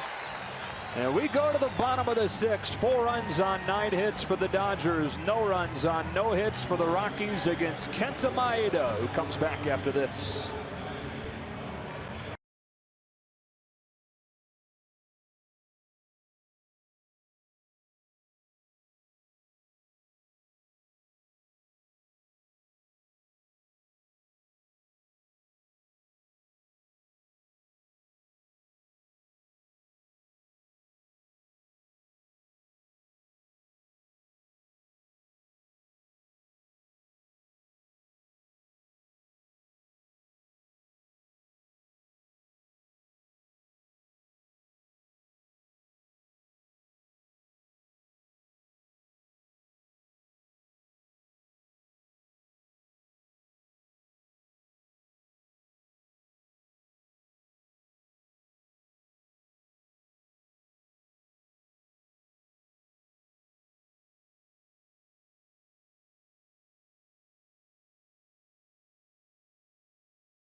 Base hit against Japanese import Kenta Maeda as we go to the bottom of the 6th. And of course, in this ballpark, September 17th, 1996, Hideo Nomo held the Rockies without a hit. It's the only time that's happened in this ballpark in the history of this place. On a night where it was in the mid-40s, heavy humidity that night, so the heavy air worked to his favor some. It was cold, it was rainy. First pitch was actually delayed by a couple of hours that night. Cristian Adames pinch hitting, taking ball 1. Adames sitting in the 8th spot here, the pitcher's spot. 1 for 17 on the season. LeMahieu and Story to follow.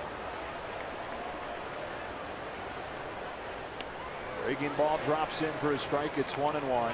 On that special night for Nomo, a few innings in, because the mound was so bad because of the rain, he started throwing exclusively out of the stretch to combat the bad footing on the messy mound. It's 1-2 on Adames. He was able to finish it off. The only no-hitter in Coors Field history. Little different style on the mound tonight with a Dodger uniform, mixing 4 different types of pitches with the fastball as he cuts it and sinks it, and the slider and the curveball and the changeup. Nomo more of the fastball split, really known for that unbelievable split finger as big as it broke. 65 pitches now for Maeda. He's ready for a 2-2 to Adames. Ellis sets inside, and he gets him. That one disappeared. Ellis throws him out. Strikeout number 7, matching his mark against San Francisco on Sunday, his best this year.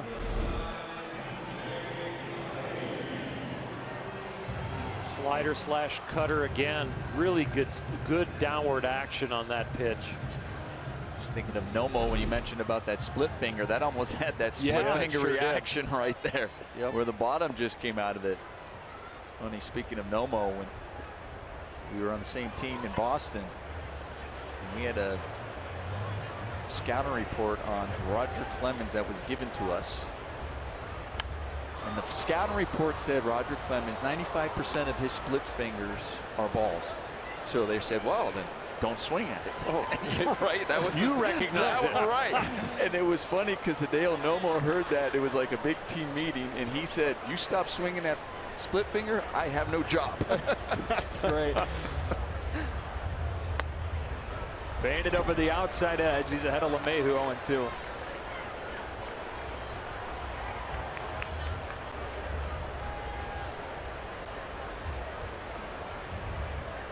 Only one base runner tonight for the Rockies. Came on a walk. 0-2 upstairs. It's Ben Paulson that drew that walk back in the second inning.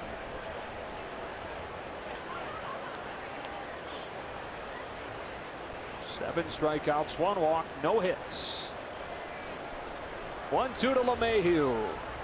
Breaking ball, line to center, and there's the first base hit of the night. Comes with one out in the sixth inning on DJ LeMahieu's single. Outstanding effort by Kenta. Fans here love it. And now it's time to secure a victory with a 4-0 lead. Well, by contrast between the two starters today, you see that 70 pitches right there by Kenta Maeda. Tyler Chatwood had that in the third inning. Yeah. Third trip to the order now. Trevor Story. First pitch from the stretch, isn't it? No, he had one walk. He had Ben Paulson. He walked him, that's right. Good. Of course, the first hit comes after we show the Hideo Nomo no-hitter video, right? You have to start covering the story. Yeah. The sixth inning, it actually gets to be a legit opportunity. And the amazing symmetry with the obvious note of both of them being from Japan. 2 of the 8 Japanese-born players in Dodgers history. One of the 8, manager Dave Roberts, born to a military family. Japanese mother, American father.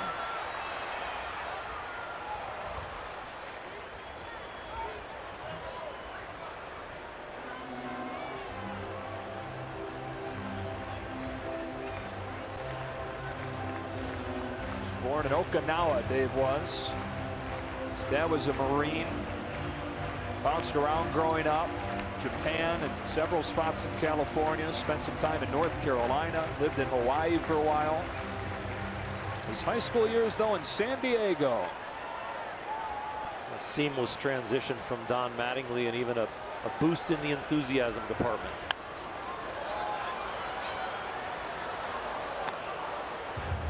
I don't care who he was replacing, it was going to be a boost in the enthusiasm department, the positivity department.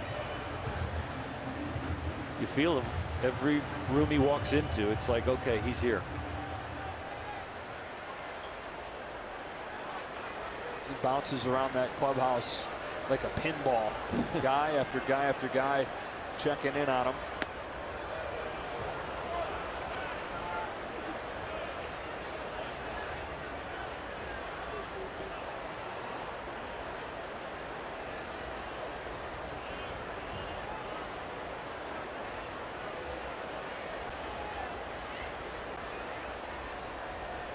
LeMahieu at first with the first hit of the night for the Rockies.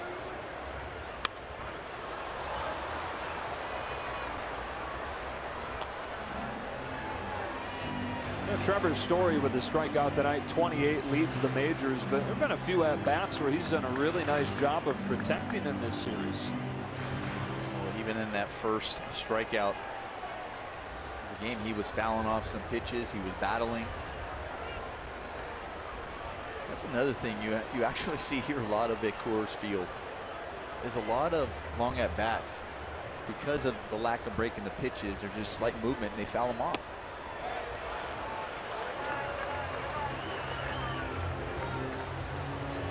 When you can create a lot of movement on a baseball, you can take a larger portion of the plate. So when you know there's less movement, you're trying to hit more of the edges, so you have even more deep counts because of that.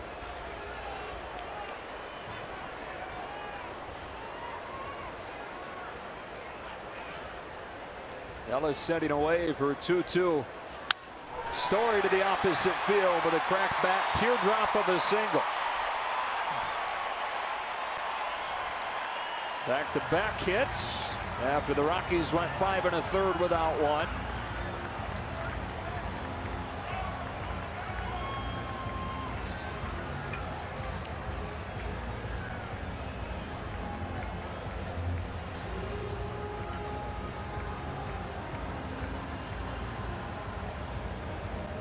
I asked AJ, how do you communicate with Kenta? Is that difficult? You learn any Japanese? He said, no, I'm still learning the English language. But Kenta has started to learn enough English baseball terms where it's not an issue at all. Well, that doesn't surprise me about Kenta Maeda. From day one, it seems like he's just embraced being a Dodger, embraced the culture here in the States, and has embraced his teammates.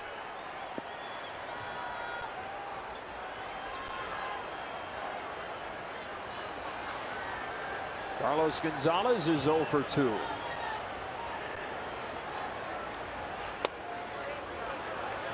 at that miss. Must have been inside because we know it was the right height.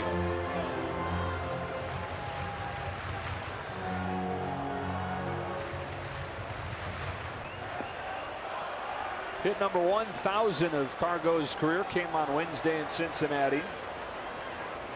Hitless in this series, though. 1-1.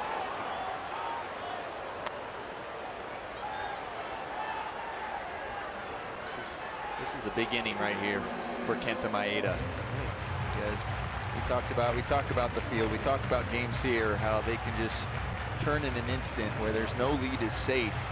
Well, he has an opportunity now that there's no hitters over. They have 2 guys on, runner in scoring position to get out of this one. Keep the momentum on his side. Saw that incredible number there. Hasn't given up a hit with runners in scoring position yet this year. That's a perfect strand rate.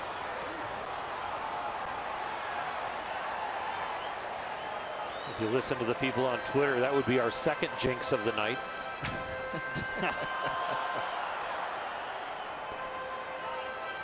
Don't you feel bad that it's our fault that he gave up a hit? The only no-hitter I threw in my life was in college, and I made a wrong foot play down the third base line and got the leadoff hitter of the game out and talked about it the whole game. I'm going to throw no hitter because of that play. I'm going to throw no hitter to my teammates. Grounded softly, but it's smothered by Seager to save a run. So it's an infield single, but that's a great play by Corey Seager. So does that count as a hit with a runner in scoring position, Yes. even though it didn't score the run? Yes. Yeah. Yep. And the potential for his strand rate still to be perfect. I'll tell you, with the shift here, also up the middle, when you have the shift, it's an adjustment for the fielders too, especially at balls like this, as you see them collide, and I hope they're okay. See Chase checking on them, and he was also guiding them right away too to look at the runner at third.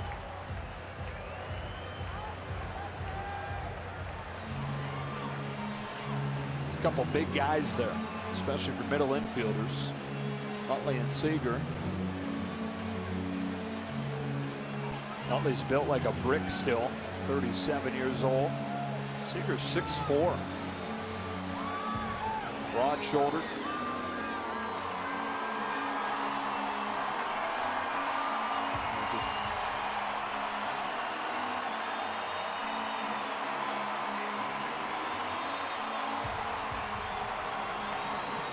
Well, it's gone in a hurry from a 4-0 lead with a no-hitter intact to the bases loaded after 3 consecutive singles.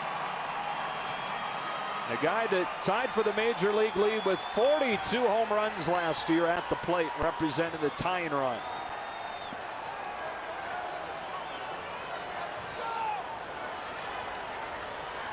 Tied for third in the majors this year with 7. Strike one. When you look at the lineup, the way that Colorado started this game, you saw the pitcher Chatwood hitting 8th and LeMahieu hitting 9th. Well, it's for moments like this, or for what Weiss was thinking, well, all I'm doing is, the course of the game, my lineup's no different with LeMahieu leading off, and then Story, then Gonzalez and Arenado. Well, that's what it's shaping up to be in this inning, where it started off with that base hit with LeMahieu. And all 3 guys in front of Arenado, who's usually the cleanup hitter.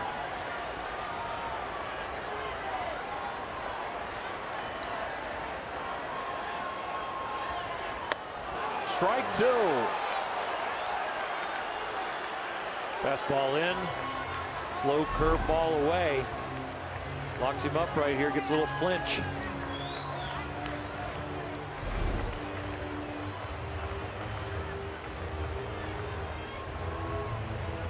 Luis Avilan is warming in the Dodgers bullpen. With the bases loaded and 1 out in the 6th, and then the Dodgers up 4-0. Maeda's 0-2 to Arenado.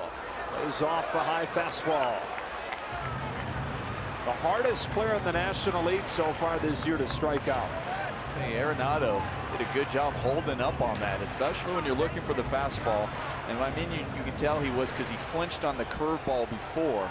And when you're looking fastball and you get it and it's up near your eyes, you can have a tendency to get excited and swing at it. Popped him up, but watch out for the wind. Utley calling with the infield fly rule in effect, makes the play. 2 gone. That's a next level pitch right there, to double up with your fastball in to a great hitter like Arenado. Because when you're coming back in there, it's a high risk pitch, because if you miss and he hits it, that could be 4 runs, but he got it where he wanted to and got the pop up.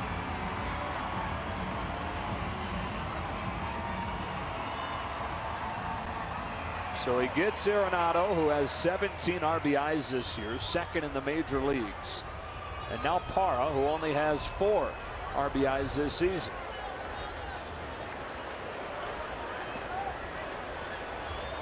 Kenta Maeda trying to pitch around 3 consecutive singles that have loaded the bases in the 6th.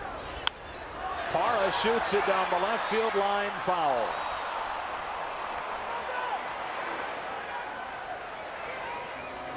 Since this bases loaded 1-out jam started with Kenta, he has not missed a spot. Even the 0-2 fastball up for a ball to Arenado was hitting his spot.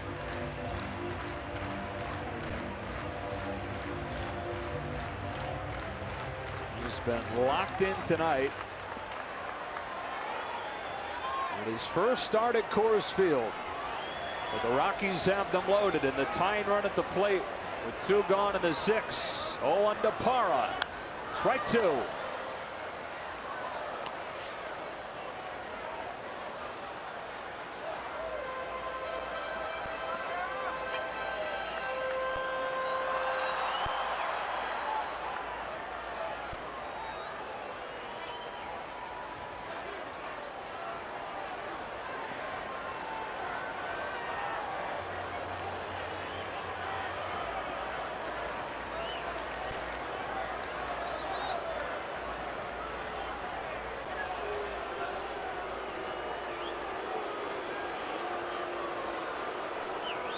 A conversation all in English.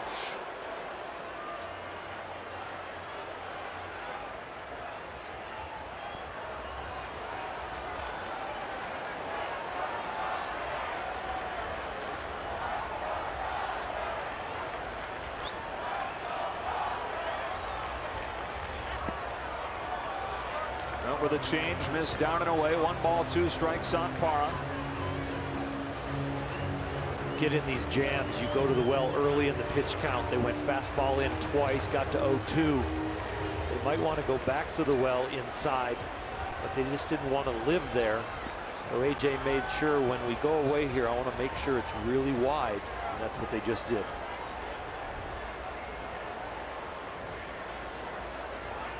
Here's the 1-2. Tap softly back to Maeda, who comes home for the 4th out. 6 shutout innings for Kenta Maeda, and a 4-0 lead as we go to the 7th.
In Denver, Dodgers with a 4-0 lead, and a bit of a connection between these two clubs going way back to when Nolan Arenado and Trace Thompson were just 13 years old. They started playing with one another on a traveling team, both from Orange County, and while they didn't go to high school together, they grew up together playing on that traveling team and scout teams.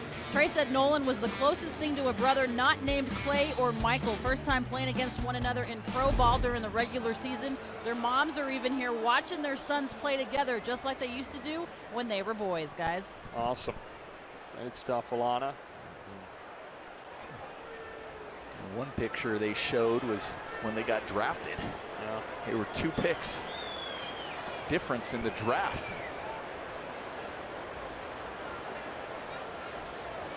Puig to lead off the 7th inning against a new Colorado pitcher. Carlos Estevez delivers ball 1. Puig 1 for 3.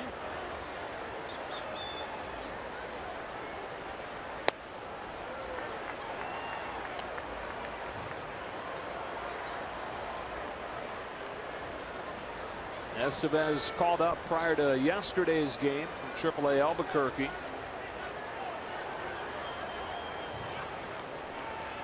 That is not a fun place to pitch.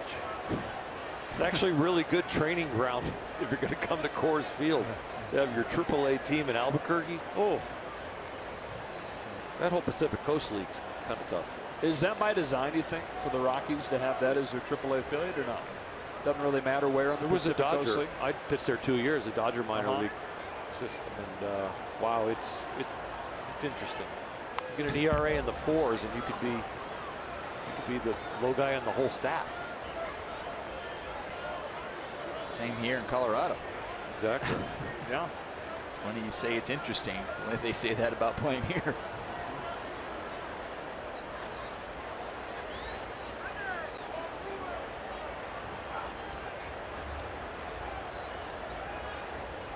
The nice thing about Albuquerque, you know, is there, and I played golf in between starts, you could hit your 9-iron about 200 yards. Reed strikes out. How about that to begin Estevez's time in the bigs?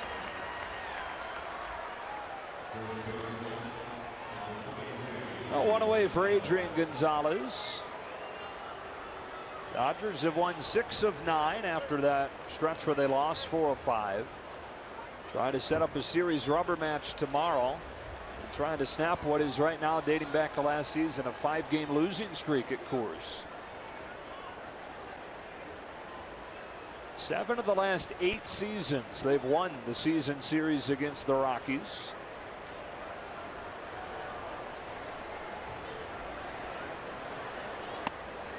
Showed bunt, took ball 1.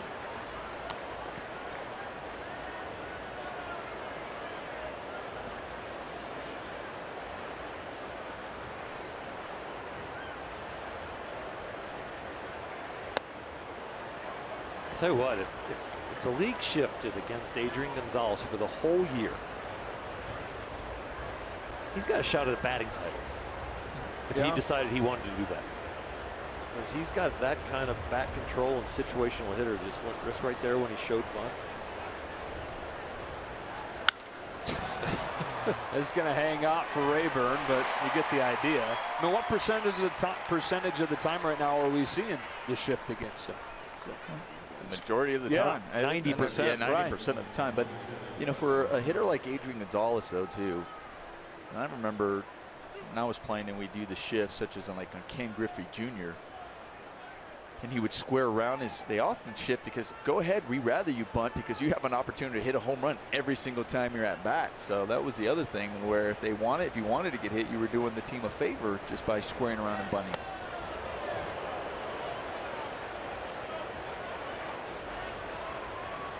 But Adrian is such a smart hitter. He knows when, all right, it's time to just go for my hit. Yeah. It's time for me to, you know, if I get a pitch I can really drive over the fence, I'm going to try to.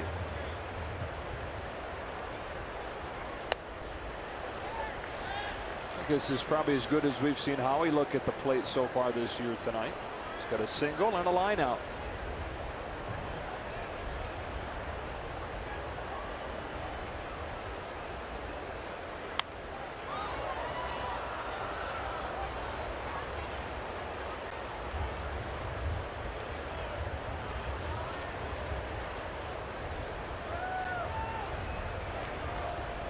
Carlos Estevez in his major league debut, trying to work a 1-2-3 inning. Right through the heart of the Dodgers order. Cade Puig. Gonzalez to line to left. And ahead of Howie Kendrick, a former All-Star, 1-2. That is 3 former All-Stars that he's facing in his first major league inning.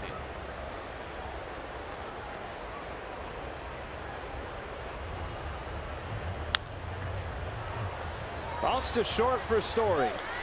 Welcome to the big leagues, Carlos Estevez. 1-2-3 go the Dodgers, and we stretch at Coors Field in a 4-0 game.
Through 6 innings against Kenta Maeda, who's given up just 3 singles to the Rockies.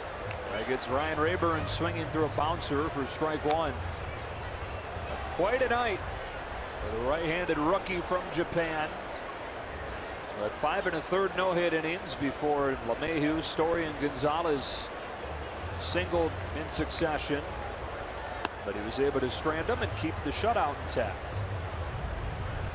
Every outing this year, he's 2-0, but in all 3 outings, he's left the game with the Dodgers with an opportunity to win.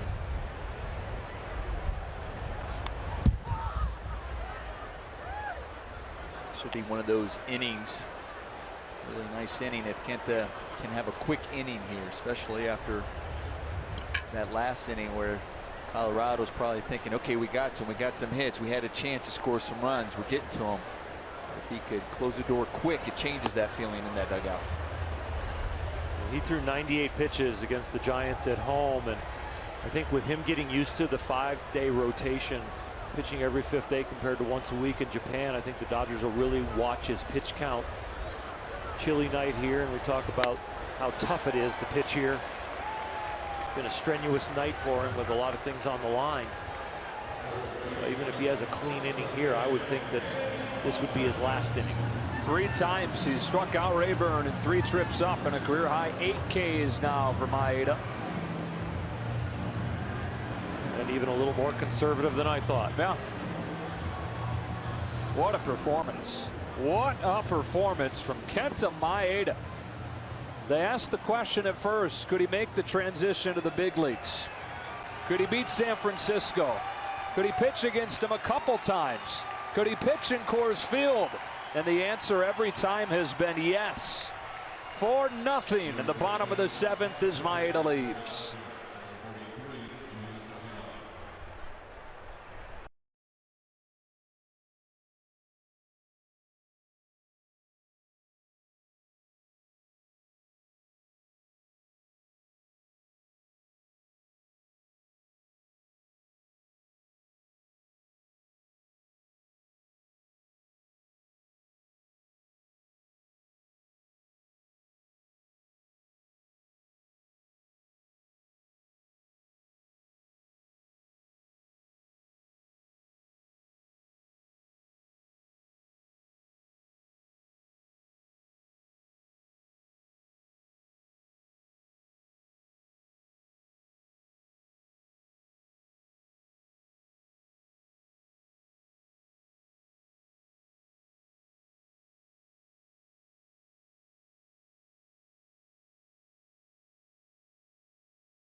On Sportsnet LA is brought to you by Nissan.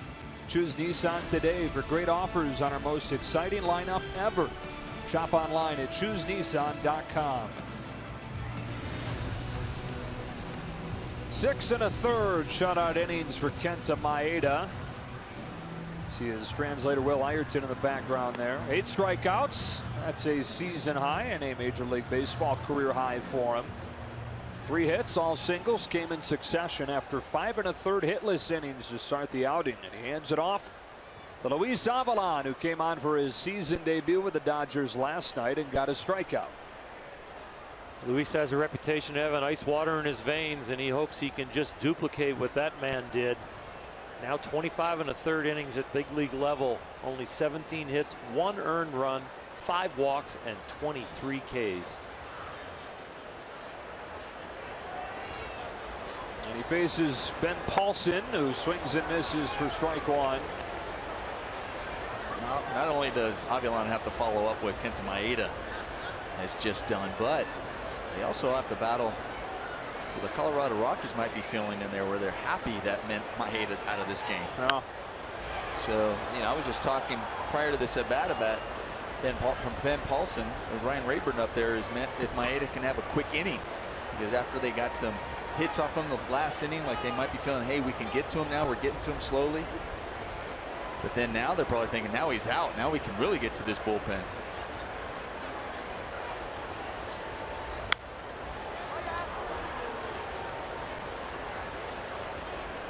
Dodgers pen had gone 27 1/3, gave up just 1 run in that stretch, and then those 3 runs in the 2 innings last night.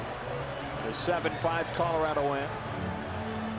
At what point do you get to a spot where you're comfortable kind of evaluating what you have as a bullpen? Because it takes a while with anything in baseball before you have enough data and enough of an eye test to be able to say this is what we have. How long before you can judge the bullpen? I really believe that you have to start at the back end. With Kenley Jansen, it's an A+. And then you've got to look at where are we with the 8th inning and the 7th inning, really, with how deep starters go in games nowadays. Seager lunging, throwing, airmailing. And it gets out of play, so Paulson will get second. I think bullpens, you know, it takes a third of the season. I think you need to watch your guys for about a third of the season, and our pieces keep changing. Nomar, why don't you take this one? Well, as he's going to this, you see him lunging when he had that last hop of the ball. When it lunged, it seemed like that took him out of his rhythm.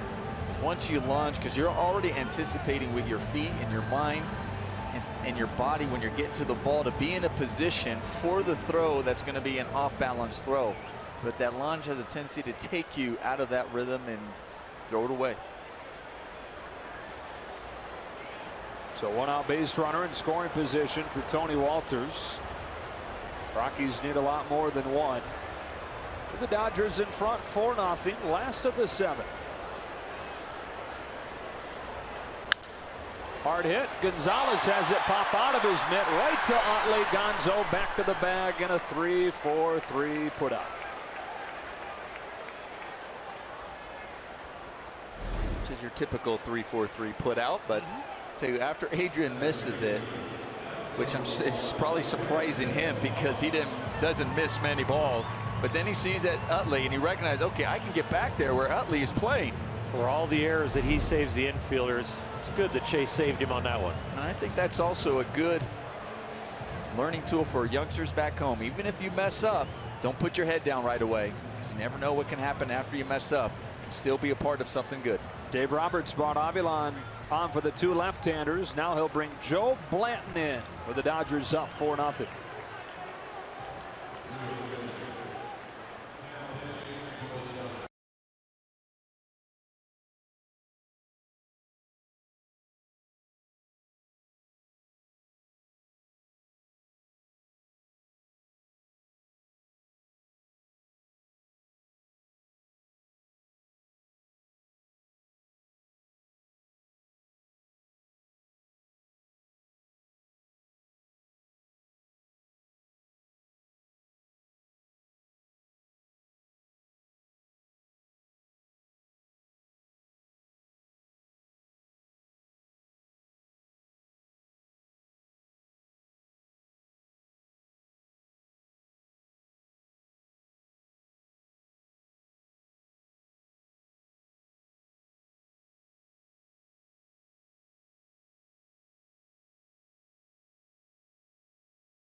Dodgers calendar brought to you by 76. One more on this 6-game road trip.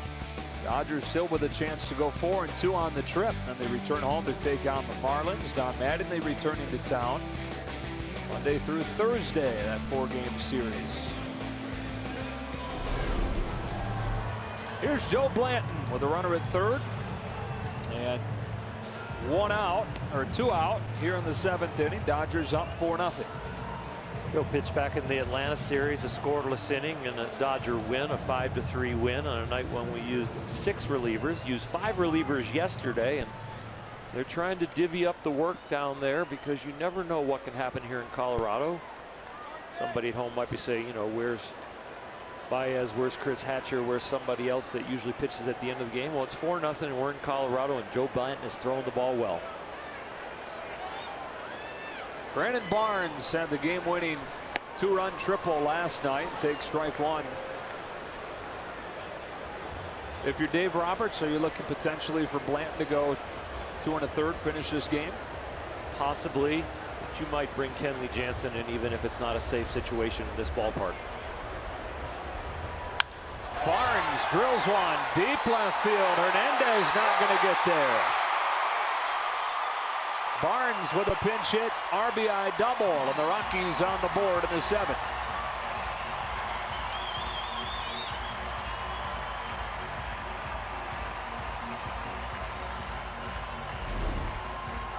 High fastball. The first pitch was really good. This one he gets underneath. You see AJ's glove have to go up, and Kike, who made a spectacular catch earlier to save the no-hit bid from Maeda, can't reach this one. Stop the bleeding right now.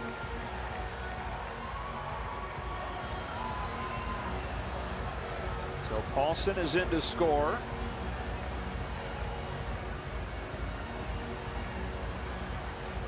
And now the Rockies bring up the 9-hitter DJ LeMahieu, but really It's like bringing up the leadoff man. Rockies batting their pitcher in the 8th spot tonight. LeMahieu, the normal leadoff man. Rick Honeycutt out there to chat with Joe Blanton, and Pedro Baez getting loose. And Rick is out there not to really talk strategy, trying to refresh the memory on LeMahieu, but also giving Baez time to get loose.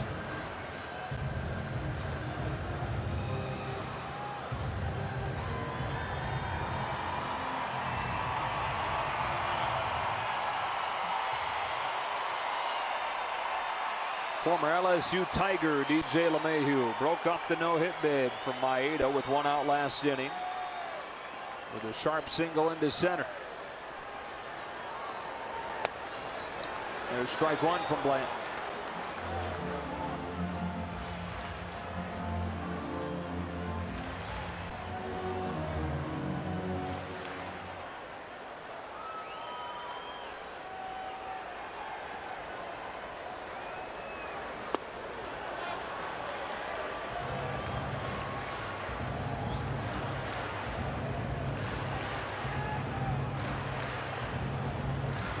Dodgers with a half-game lead over the Rockies right now in the West. Both teams have won 6 of 9 coming into this. Well, the Diamondbacks, they won 5 in a row before losing last night. San Diego's gotten hot lately as well, winning 3 of 4. San Francisco, though, lost 5 in a row, 8 of 9 before beating the Marlins last night. 2-2 on LeMahieu.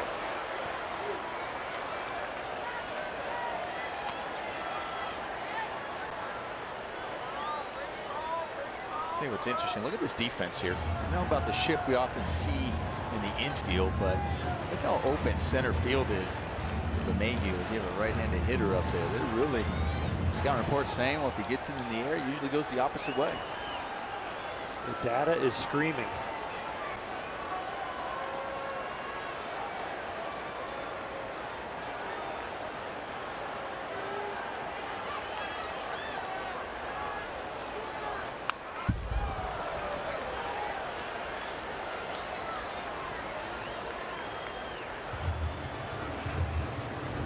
Joe Blanton resurrected his career by starting to really throw more sliders.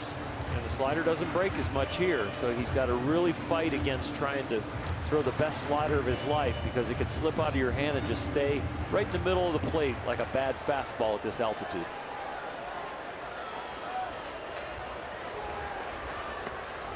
Cement mixer, you call it, right? Yep. Just spins like the cement mixer and doesn't go anywhere like a big cement mixer. Maeda had a few of those early, but then figured it out. What changed in his? I think you start throwing it like it's a fastball away instead of a breaking ball that you're to start down the middle and move over there. And if you started with that angle of as a fastball away, it has the ability to break because your hand's more behind the ball and you're taking your weight and your body towards that outside corner a little bit more. When you're at sea level, you can start it more down the middle and expect it to break a nice foot to get you to the corner. Payoff to LeMahieu, and Blanton sees him stroke 1 to center. Boy, that data was screaming, and it was screaming right. Shadowed him towards right center. That's right where he took it. Jock Peterson hardly had to move.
6, 7, and 8 for the Dodgers against Carlos Estevez. Kike Hernandez looks at strike one. Fantastic play that he made to finish the 5th inning. At that point, keep Kenta Maeda's no-hit bid alive. 1 ball, 1 strike.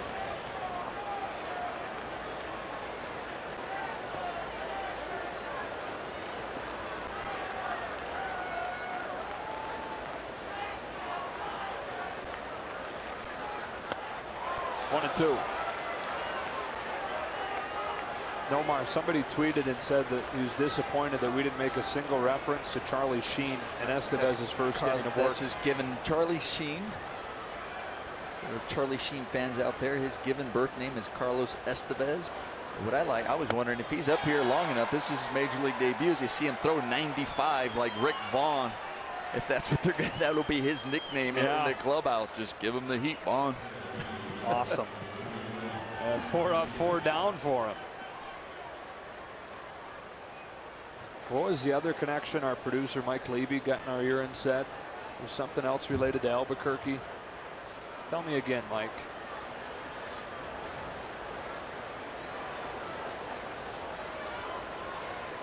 So he was in Young Guns, which was shot in Albuquerque, which is where Estevez just was, the AAA and the Rockies system. Where I hit 200-yard 9-irons. Yes, it all comes back full circle. It all comes around.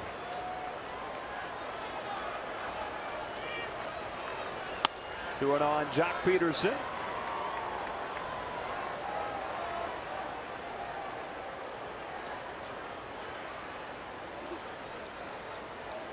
Talk about it here in Colorado all the time, but it needs to be said. I mean, I know it's 3 runs right now and you're in the 8th, but it's not enough. Never feels like enough. Managers are most comfortable in all ballparks when you have a 5-run lead. Anytime you can get away from the team tying you with 1 swing of the bat, which is the grand slam. That 5th run and you're ahead is a big one. Especially here, though, that 4-run lead feels far from safe. 3 and 1. You kind of cut everything in half. You're up by 4, you're really only up by 2. You're down by 4, we can get this back. It's like arena football. Really? I've never done an arena football game. Neither have I. A little bit inside. Jock earns the walk. First base runner against Rick Vaughn. And then Carlos Estevez.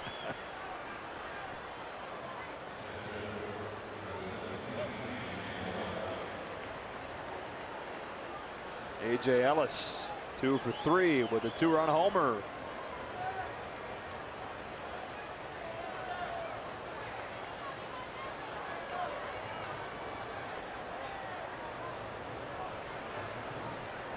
So Hunter Thompson on Twitter. Hope you enjoyed our Charlie Sheen talk. First Charlie Sheen reference. Mark it down. 8th inning of game 18.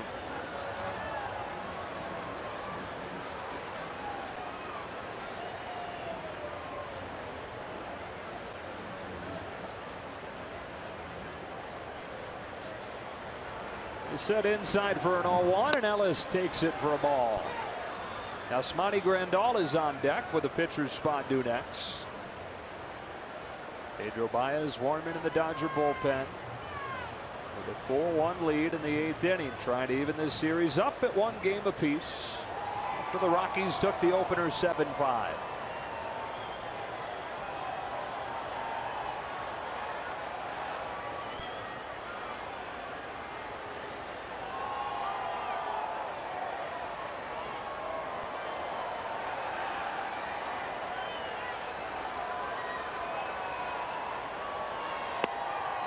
Good take, 2-1. 95-mile-an-hour heater, and then that off-speed pitch at 83. Omar said earlier in the game he really liked the way AJ looked at the plate, that he's picking up the ball really well. The last 2 pitches are proof. Jock runs, and AJ sends a fly ball to right for Carlos Gonzalez. So 2 away, and you can follow the Dodgers live with the MLB.com app, Bat app. We're on it every day up here in the booth. Stay up to the moment at any moment with Game Day, live game video highlights, StatCasts, news, plenty more. Download MLB.com at Bat, the #1 app for live baseball on your phone and tablet. Here's Yasmani Grandal.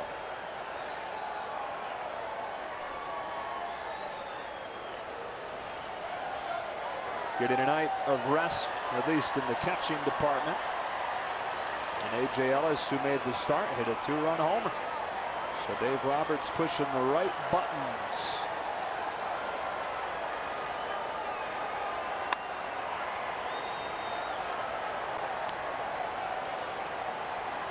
Series wraps up tomorrow with an afternoon game.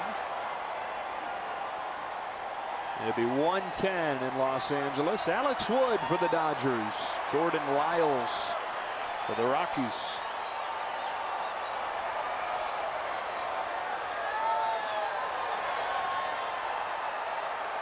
I'm not sure if he got time. I think he granted it to him. He did. Okay. Distracted by the wave. It was hitting home plate right as that pitch was getting ready to come home.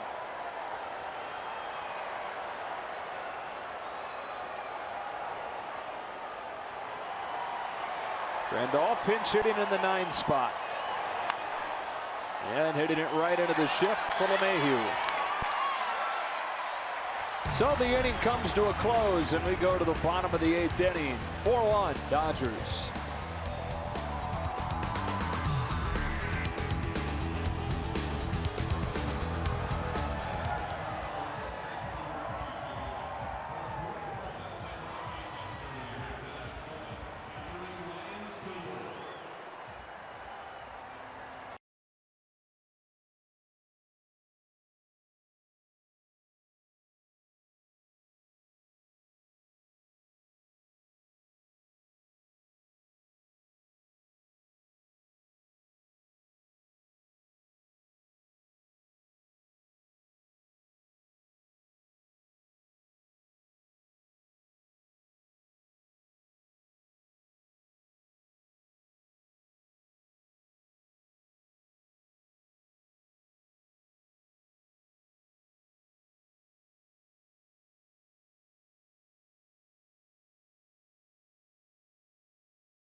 By BMW.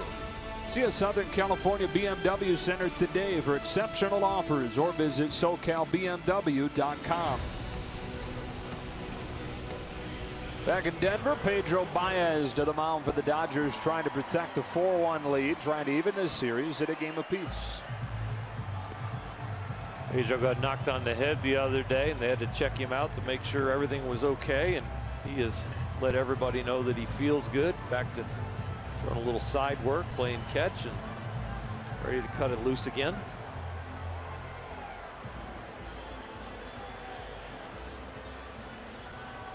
We'll face the top of the order for a Rockies lineup that is number 3 in the majors, scoring 6 runs per game. Well, it took Pedro 5 pitches in his inning yesterday.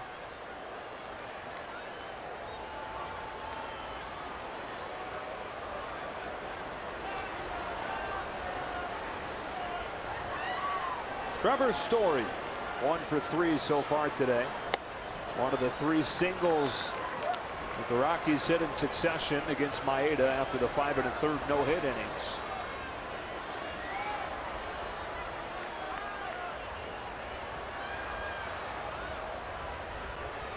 Eight home runs in his first 13 career games. It's a major league record. There had been 2 guys to hit 7 home runs in their first 13 games. One of them, Carlos Delgado, went on to hit 473 in his career. But the cautionary tale is Dino Restelli, who also hit 7 home runs in his first 13 games in 1949. And then went on to hit only 6 more the rest of his career. Dino Restelli, who wore thick glasses. He was from the West Coast, from the San Francisco area. Debuted with the Pirates, and the heavier air on the East Coast fogged up his glasses badly. Had a hard time seeing as his career went on. 3 balls and a strike on Story. He carried a red bandana in his back pocket that he'd pull out between pitches to wipe those glasses off. Pitchers didn't like it at all, upset him that he'd step out all the time, wipe those glasses off, take them off, put them back on. And he was hit in the back of the neck by a pitch after a couple of months in that debut season, and never was the same. 3-2 on Story. So on one hand, you have Carlos Delgado, who's 32nd all-time in home runs. And on the other hand, Dino Restelli, who I'm sure most have never heard of.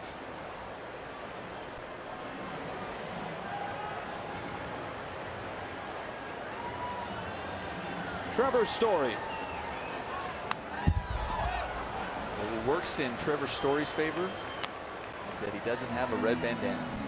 Or thick glasses. Yeah.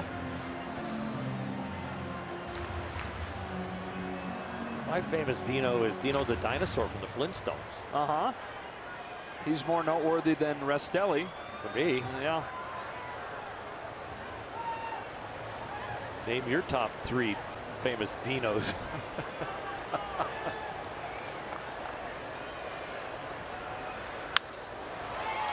Utley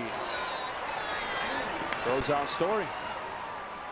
Can we throw Dean Martin in there as a Dino? I think so, for sure.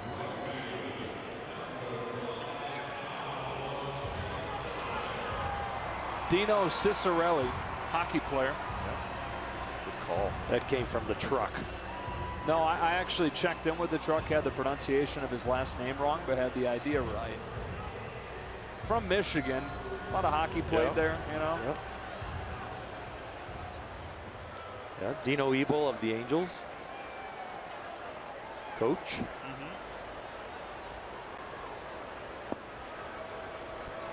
There's got to be more we're missing.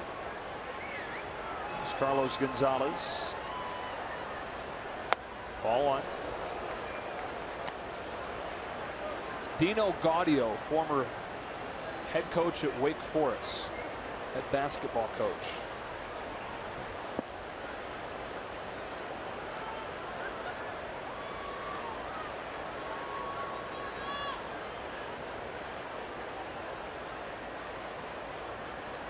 I know they're down in the truck Googling famous Dinos. I'm just chuckling. I'm checking my Twitter account, see if anybody's saying anything. I'm chuckling to myself because Orioles dropped Dino the dinosaur.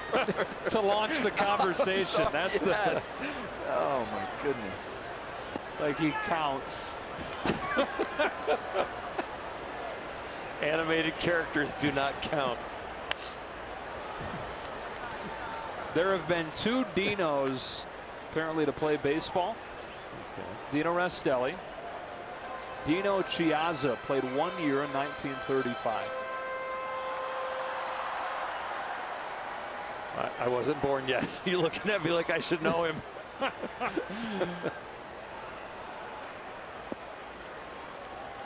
was going to ask if he was a good teammate. Oh, there we go. Gonzalez down on strikes. Pedro Baez looking sharp. 2 out.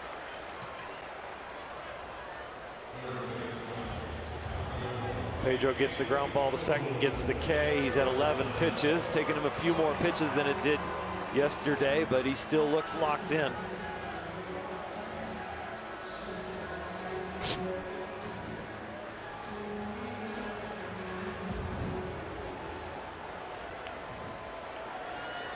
These guys next to me have their cough buttons down laughing. This Dino thing still, I think. Here's Nolan Arenado. A little bit easier to come up with notable Nolans in baseball.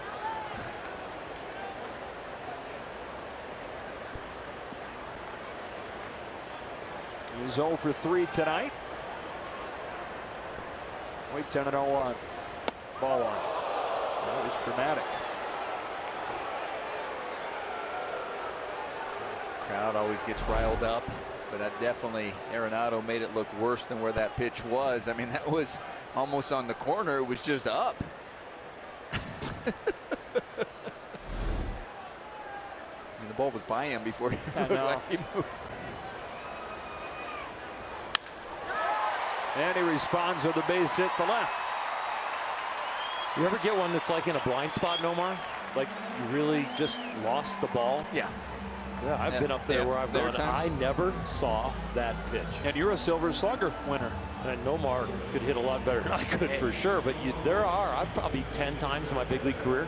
There are times where like either your eyes or like when you blink, they just didn't focus right away. Yeah. And you're like, and it's too late to kind of call timeout. The ball's coming, and there's definitely those moments.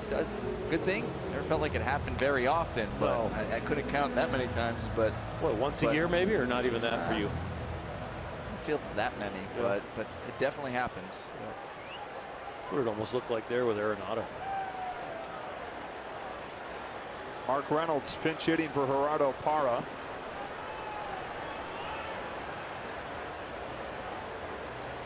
They actually had made a double switch, so this is in the pitcher's spot in the order now in the 4th spot. Ball one. Got a guy that with one swing could make this extra interesting. Heavy home run, heavy strikeout guy.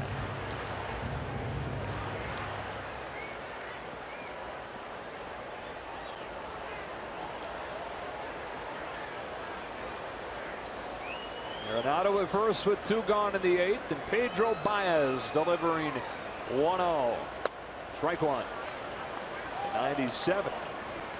One of the things I used to watch with certain hitters, especially swing and miss guys, is a lot of times they show you where they like the ball with their practice swing, or where they waggle the bat before they get going. And Mark Reynolds a pretty good low ball hitter. You see what he is comfortable to him right down in there. I've seen him golf some balls down around his ankles. When guys are taking a practice swing down there and dropping their bat like that, they are susceptible to fastballs above the belt.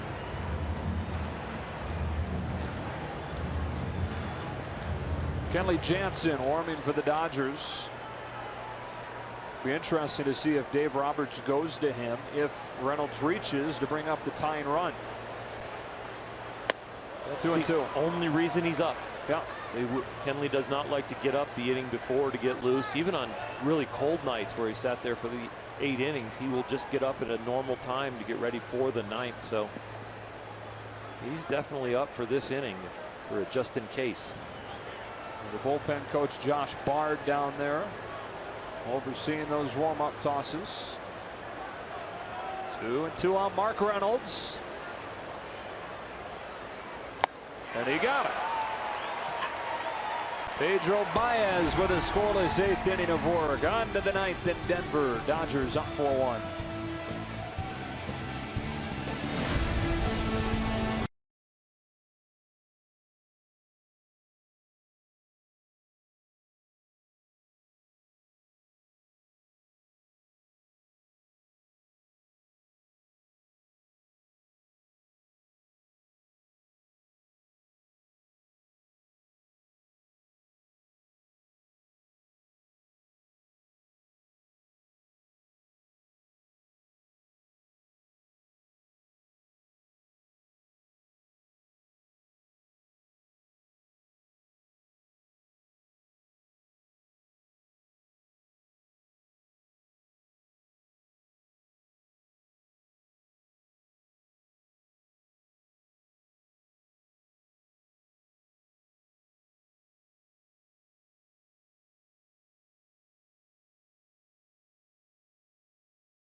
Back in the studio, the boys getting ready for Access Sportsnet Dodgers. It'll be right when we finish.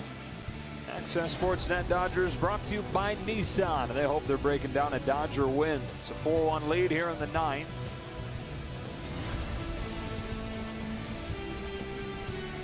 And Justin Miller coming into the game for the Rockies. Third pitcher of the night.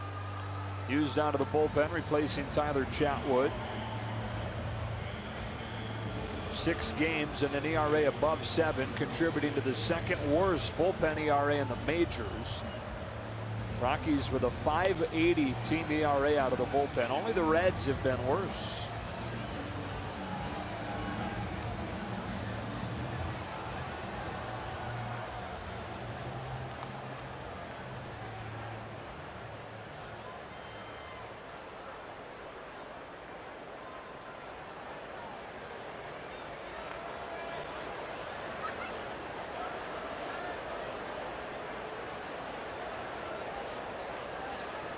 Top of the order, Chase Utley. After grounding out to first base twice in the first 2 innings, he's singled and doubled home a run. See if the Dodgers can get some insurance. Strike one.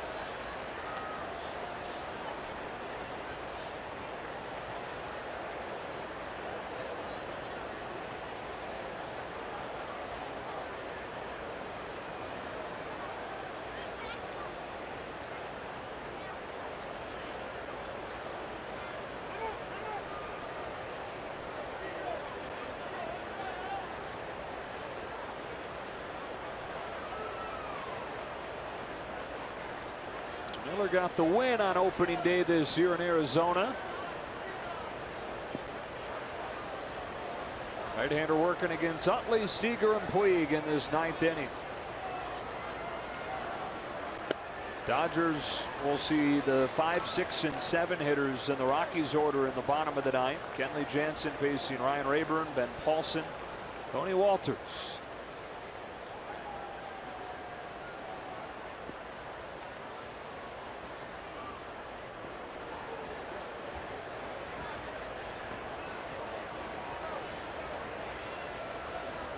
Chase Utley takes the ball.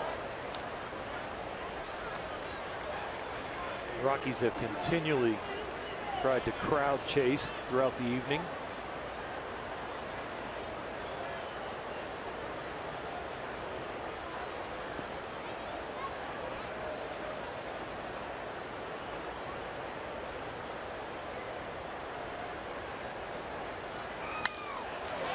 A rocket for a base hit, his 3rd of the game.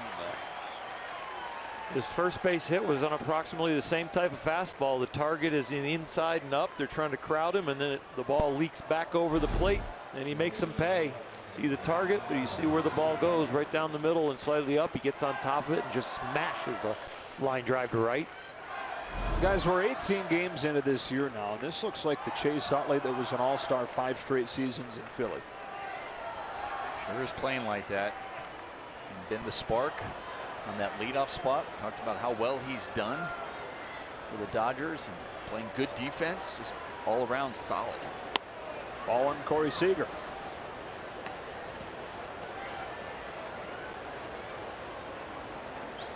Sure, like I know we have Kenley Jansen warming up in the bullpen. I'd sure like to see if the Dodgers put another one up on the board here.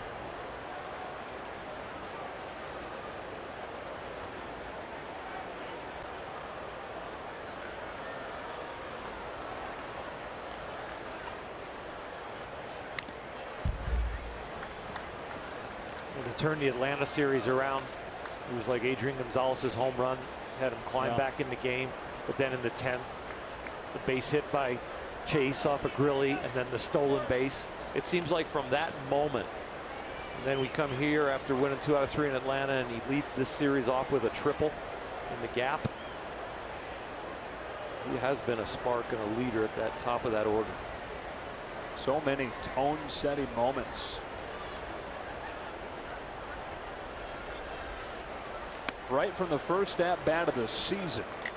And on the 7th pitch against Tyson Ross, he doubled. Came in to score on Seager's double. following AB.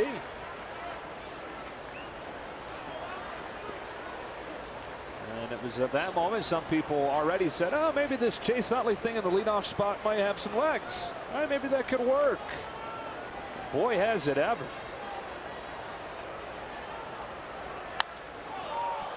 Towering fly ball into center for Barnes.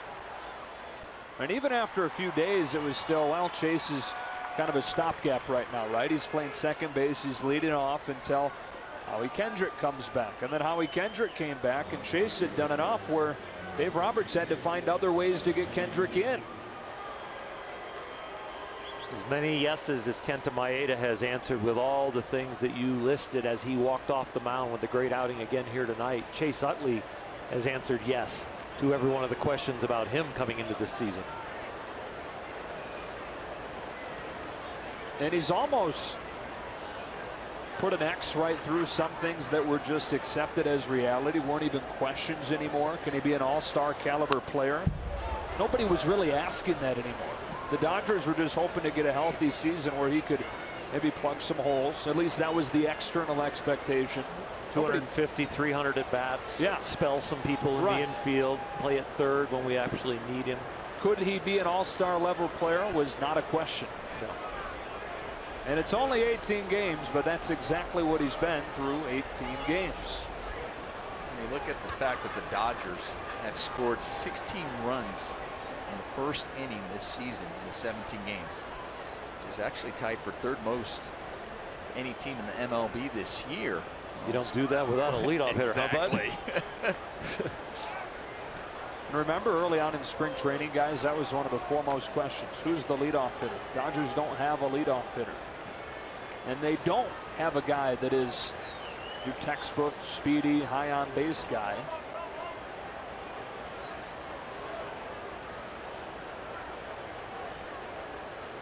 Andre Ethier was starting to get penciled into that slot before he got hurt.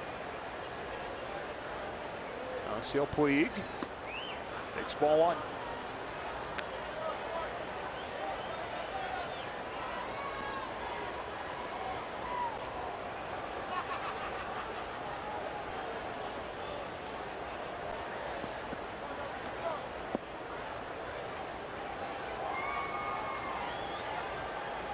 Justin Miller to Yasiel Puig with a 1-1 pitch.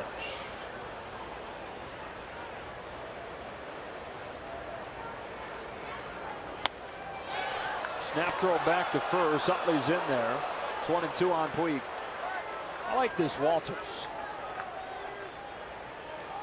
I'd say the more and more that people see him that he does that snap throw, the more and more it gets around and he's accurate with it and that he likes it. So you don't see as big as secondaries off of first base. So guys will have that in the scouting report. You'll be reminded in your meetings. And it could be a factor later on. Well, let's say a guy's trying to go from first to third and he gets thrown out at third by just a half a step. Well, it's because he didn't get a half a step secondary, because you have to be aware of Walters.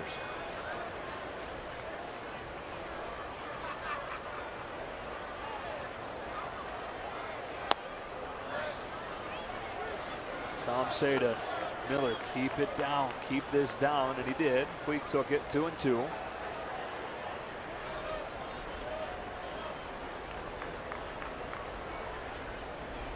Wasn't even a catcher until a couple of years ago.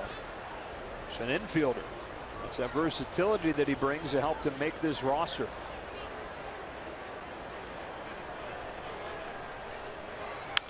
Puig gets a high fly ball to left center field. Barnes on the move will get there.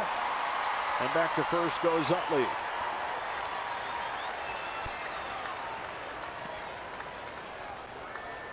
Walters is starter right now because Nick Hundley's on the disabled list.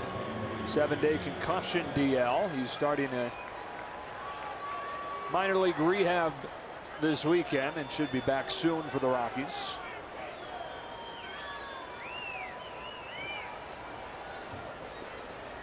Gonzalez 1 for 4. Singled back in the 5th. Had an RBI and a bounce out in the 1st. A little bit similar to last night, guys, where the Dodgers got the offense going early and then not much late. But tonight the pitching has done enough to make those early runs hold up, at least thus far. Talk about Adrian Gonzalez. Talking about before how he's with the shift going the other way, what they give him. And we talk about he's smart where there's moments where he might even try to go for the home run. Doesn't matter what the shift. This is one of those moments. Standing tall, he's not spread out. He's looking to get his hips cleared and the head out of the bat. He's laying off those pitches away.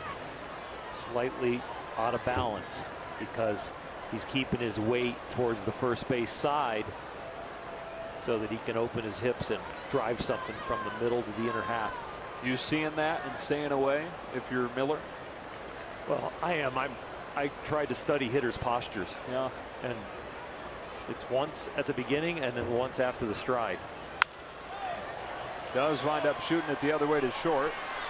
And Arenado feeds Story to finish the inning. On to the bottom of the ninth inning in the 3-run game. Kenley Jansen comes on to try and finish it off for the Dodgers.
Major League saves leader Kenley Jansen 7 for 7 this season and only 3 base runners over 7 2/3. Low-key, gentle giant, but he gets the job done. 36 saves last year, 44 the year before, 7 for 7. The last time these Rockies scored on him, September 2nd, 2013. He's had 19 saves in a row against the Rock Pile. He'll face Rayburn, Paulson, Walters in this 9th inning, trying to even this series at a game apiece and match the story that was written in Atlanta, which was a loss in game 1 and a win in game 2. We'll win game 3 as well in Atlanta to take that series, their 3rd consecutive series win.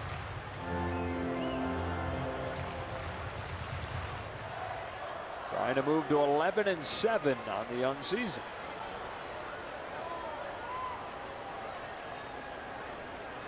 Strike 1 to Ryan Rayburn.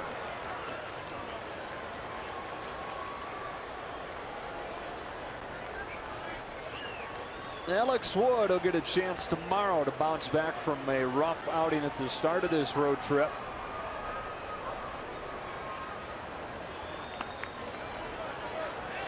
No swing, 2-1 against Jordan Lyles. Pre-game show goes on the air at 12:30 in Los Angeles. We'll be on the air here in Denver at 1.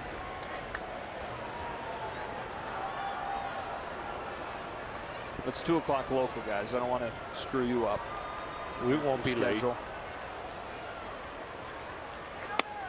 2-2 on Rayburn as Kenley blows it by him at 94. 94 miles an hour on the 4th pitch for Kenley Jansen is one of the things that he has continued to work on, to come out of the bullpen with a little bit more attitude and getting right to his top end fastballs. The Gentle Giant sometimes had trouble kind of working up the adrenaline, kind of easing into some of his outings, and Rick Honeycutt has worked really hard with him and Yasmani Grandal and A.J. Ellis to pump him up for those first few pitches.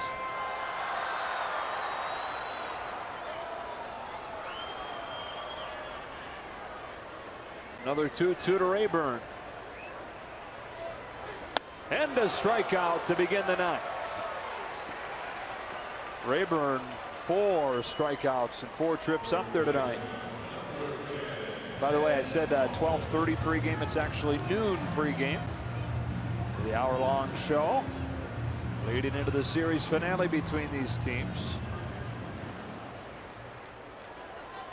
Will Jerry go to sleep or just be getting in for that pregame show? It looked good either way, right? He does look sharp all the time.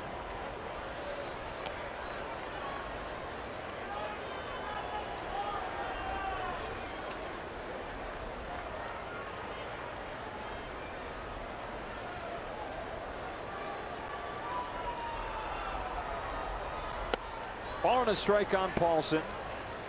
So we've been trying to gain confirmation on this nugget that's been floating around Twitter the last hour or so. We have gotten it from Stats Inc. that Kenta Maeda is the first starting pitcher in Major League Baseball history to allow just 1 run in his first 4 starts with a minimum 20 innings pitched.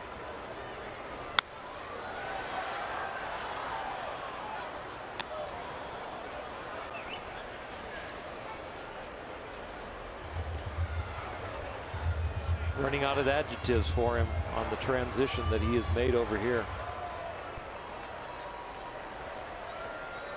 And of course, with Fernando Valenzuela, who had that remarkable start to 1981, he had the time as a reliever the year before, came in front of that 81 debut.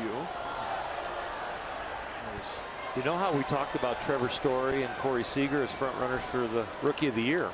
You're totally right. Guess what? Yeah. Kenta is considered a rookie. Like, didn't Ichiro come over and win it in his late 20s? Yes. Just missed. 2-2. Hideo Nomo, right? Wasn't he Rookie of the Year as well? Part of a run of 4 straight Dodger Rookies of the Year. They've not had one since that run. Todd Hollingsworth, 96, the last one. 2-2 to Ben Paulson. Fly ball to left center field, drifting out towards Kike. 2 gone in the ninth.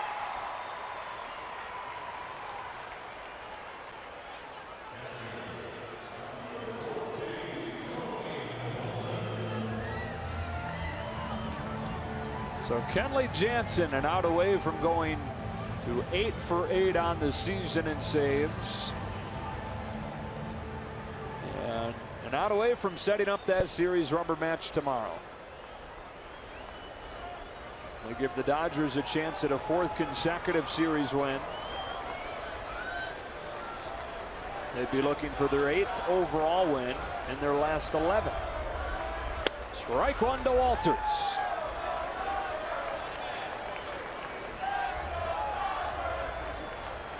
Jansen an out away from his 150th career save, which is 11 short of matching Eric Gagne for the franchise record. Strike 2, and Kenley looking like Kenley tonight. Blowing that cutter by these Rockies hitters.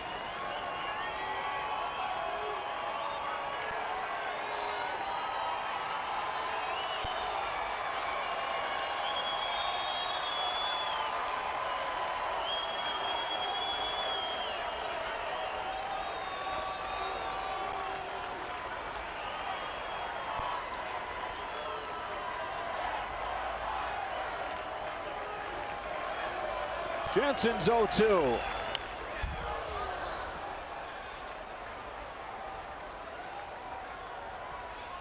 Even with the 3 runs allowed in the 2 innings by the bullpen last night, this is a really, really good stretch this pen is now putting together. It's about 33 innings now, 4 runs allowed. Jansen a strike away from a perfect ninth.